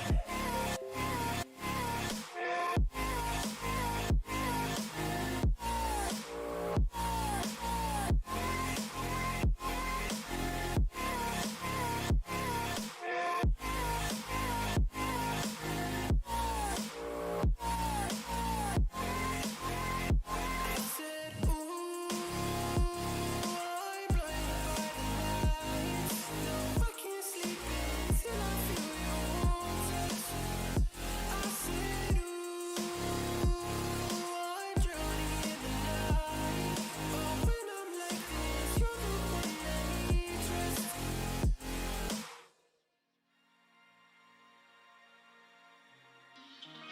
The fifth guys, Trios, Tommy Raid.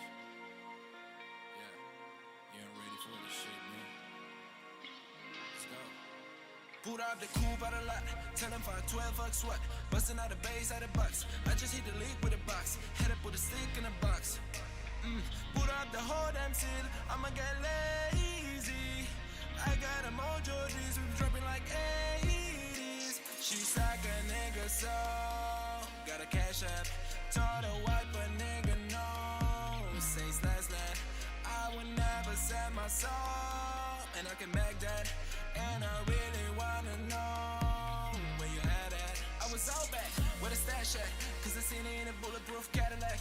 Cause I know this nigga have to win a bag at. Gotta move smarter, gotta move farther. Nigga tryna get me for my water. I lay ass down on my son and my daughter. I had the Draco with me, Dwayne Carter. Lot of niggas out here playing, and I've done put my whole arm in the reaping scatter. And I don't probably get a key for the quarter. Shorty better see and never sees in the bottom. Got a badge looking like a leash model. I got the beep slip. All my whips is keyless. Come to now, I'm about to get a key to the city. Baby, like the sea. Put out the coupe out a lot.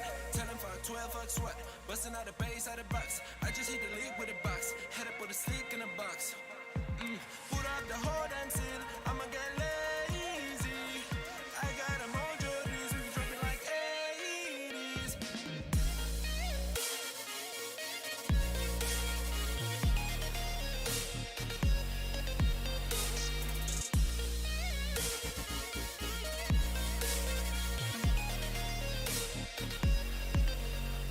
Put out the coupe out a lot. Tell them 512 fuck sweat. Busting out the base out out of box. I just hit the league with a box. Head up with a stick in a box. Put up the whole damn scene. I'ma get lazy. I got a mojo, these who dropping like 80s. Ha ha ha, I've been moving them out. If still a women, then I got a blues in the pouch. Took her to the forest with a wood in the mouth. Bitch, don't wear no shoes in my house. The private I'm flying in, I never wanna fly in. I take my chances in traffic. She's second on dick, no hands with it. I just made her ready play like the landing strip. I'm a 2020 president candidate. I done put 100 Benzes in my main shit. I've been moving real good, so the worship you get great. Shawty call me Crisco, cause I popped my shit. Got out of mud, there's nothing you can tell me. Yeah, went out of drugs, I was really happy. Pulled out the coupe out of lot, tell him for 12 bucks what? Busting out the bass out the box. I just hit the league with a box, head up with a stick in a box. Put out the whole damn scene, I'ma get lazy. I got a mojo, these we dropping like 80s. Pulled out the coupe out of lot, tell him for 12 bucks what? Busting out the bass out the box. I just hit the league with a box, head up with a stick in a box. Put out the whole damn scene, I'ma get lazy. I got a mojo, these we dropping like 80s.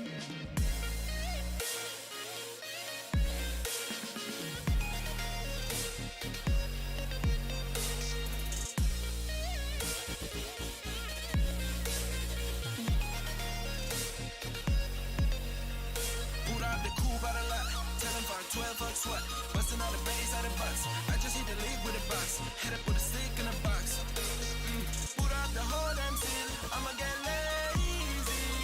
I got a mojo, these who dropping like 80s.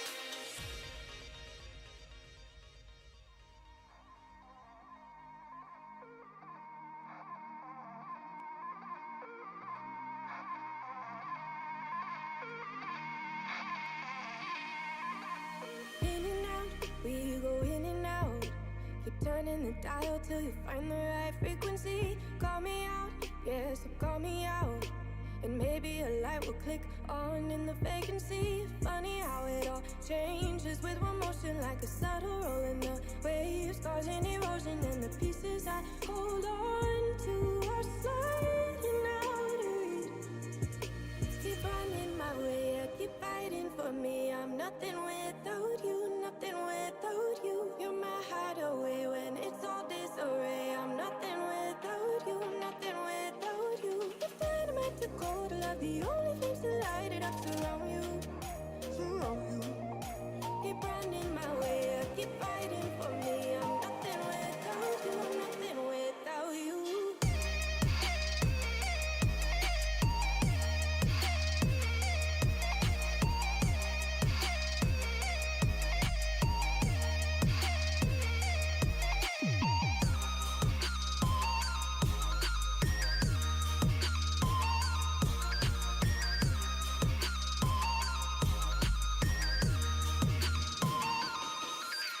Play it out, yeah, I play it out 1,000 more times in my mind just to guarantee I cannot do better. This life will mess my head up, and you're the only one who keeps me sane. Keep running my way, yeah, keep fighting for me. I'm nothing without you, nothing without you. You're my hideaway when it's all disarray. I'm nothing without you, nothing without you. If dynamite to cold love, the only things to light it up surround you, surround you.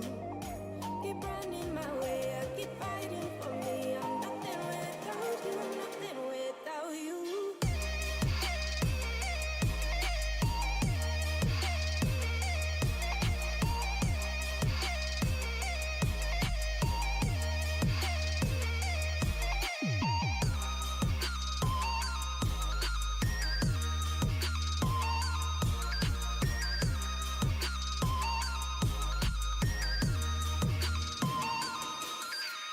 Nights just get colder when you're not here holding me.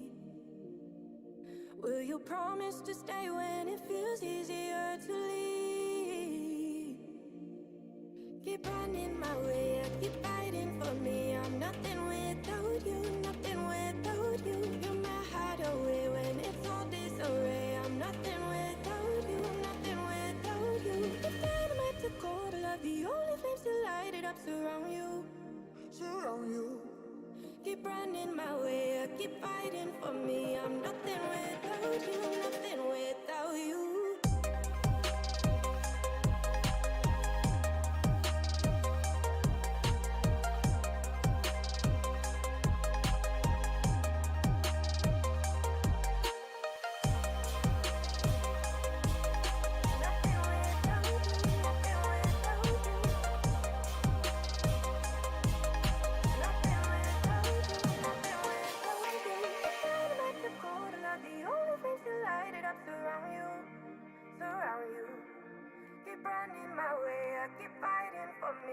nothing without you, nothing without you. You promised would and I fell for it. I put you first and you adored it. Set fires to my fires and you let it burn. Sing off key in my cars, cause it wasn't yours. I saw the signs and I ignored it.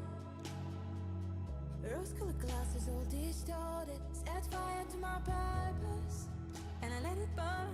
You got off only hurting when it wasn't yours. Yeah, we'd always go into it blindly. I needed to lose you to find me. This dance it was killing me softly. I needed to hate you to love me.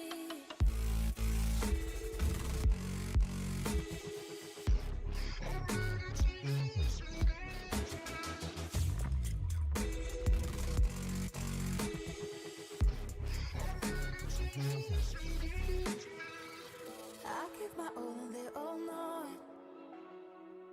Then you tore me down and now it's showing. And too much replaced us like it was easy. Made me think I deserved it. And I think of healing. I saw the signs and I ignored it. Rose-colored glasses all distorted. Set fire to my purpose and I let it burn. You got off only hurting when it wasn't yours. Yeah, we'd always go into it blindly. I needed to lose you to find me. This dance it was killing me softly. I needed to hurt you to love me.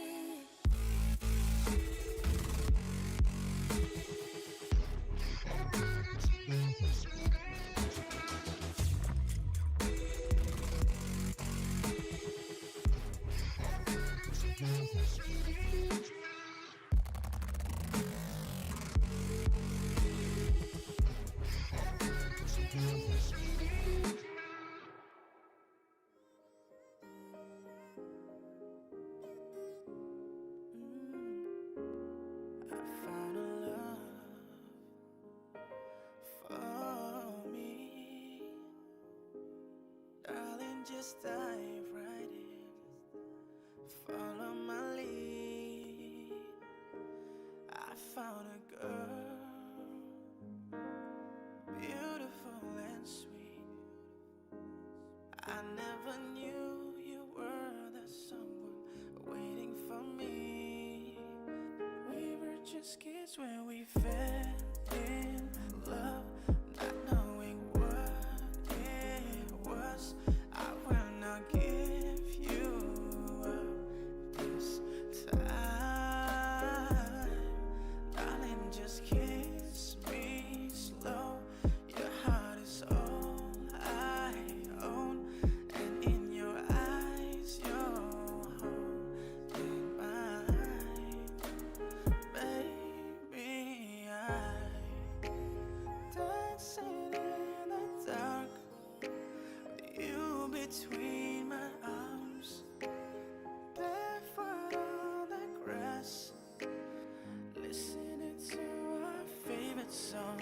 When you said you looked a mess, I whispered underneath my breath. You heard it, darling. You look perfect tonight.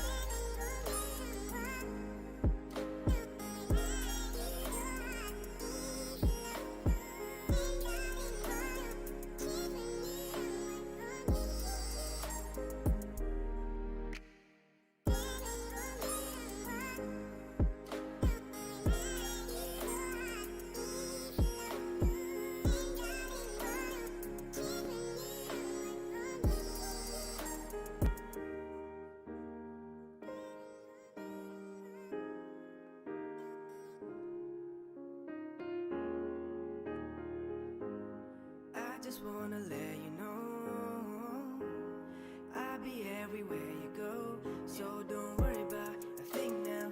Let me take you for a spin around. Baate dil mein kaafi hai bari. Yeah, She ain't from the Gucci gang, neither Louis V's, nor the Sachi clan. I just mean everything to her, she my lady queen, I'm a superman. Saath kadi mere, hamesha we got each other's back. Always take a stand, never skip a chance. We don't need a plan, she came into my life, now I'm a better man. Zindagi hai mile na mile dobara, I'll always be grateful to have you. Saath bina tere na jeena gawara, I can't imagine life without you.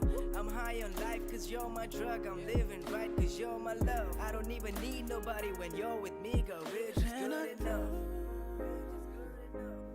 है जैसा तू थोड़ा सा दर्द दो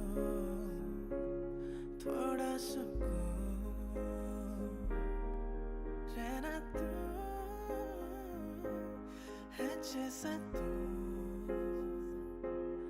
धीमा धीमा झोंका या फिर जुनून थोड़ा सा रेशम तू हमदम थोड़ा सा खुरदुरा कभी तो अड़ जाए या लड़ जाए या खुशबू से भरा तुझे बदलना न चाहूं रते बहे सनम बिना सजावट मिलावट है ज्यादा ना ही कम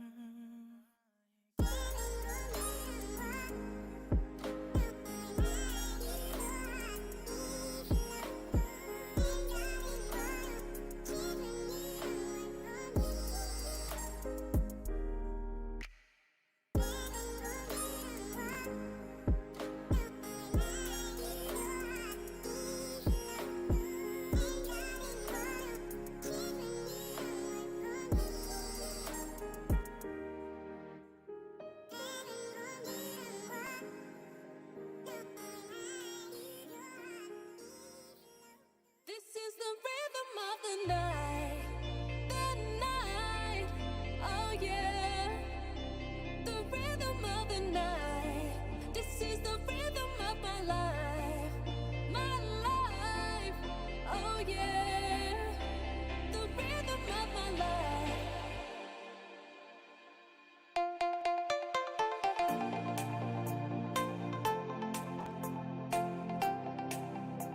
The rhythm of the night. This is the rhythm of my life, oh yeah. The rhythm of my life.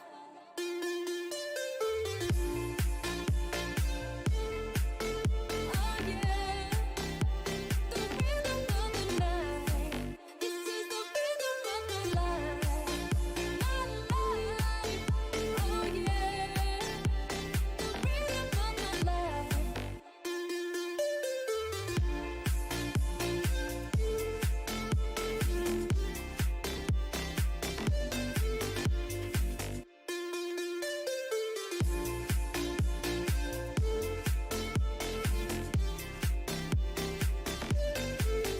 You can put some joy upon my face.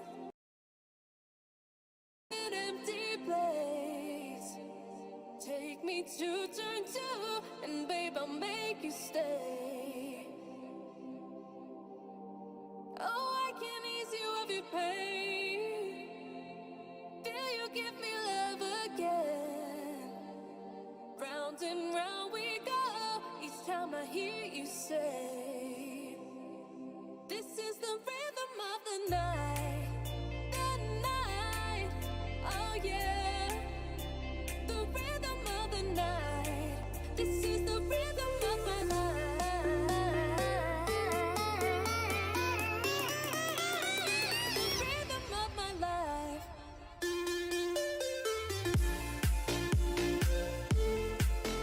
Oh yeah.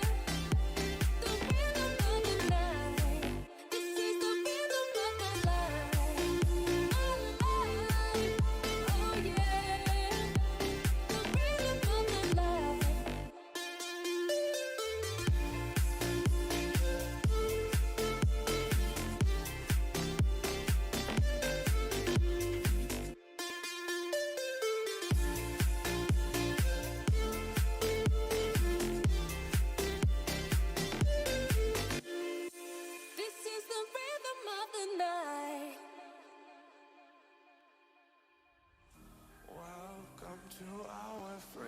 show, come meet my monsters. Oh, such a fine collection of stranger things. My patience running thinner on the smelting clock. Cerebrum gel with thoughts most would consider odd. To think you're any different from an animal, a creature sick as you should be put down, but I can't help myself.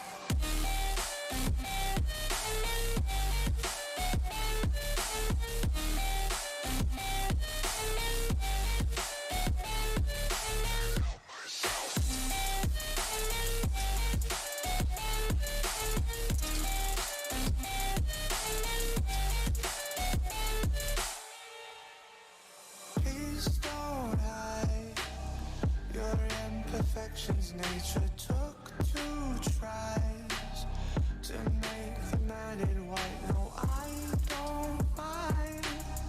You are a beauty, no temptation. You're my creation. Freak of Friday night. No, I'm the main attraction. Basket acrobat.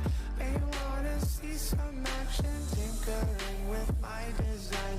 Twist and turn my feral mind. Play with me till you found another toy. Let me be your freak show. I could be your favorite monster. Rattle my whole cage. Remind me why I can't be fostered. Let me be your freak show. I could be your favorite monster. Lock me up, don't let me out, 'cause you know I can't help myself. Welcome to our freak show. Come meet my monsters. Oh, such a fine collection of stranger things. My patience running thinner on the smelting clock. Cerebrum gel with thoughts most would consider odd. To think you're any different from an animal, a creature sick as you should be put down, but I can't help myself.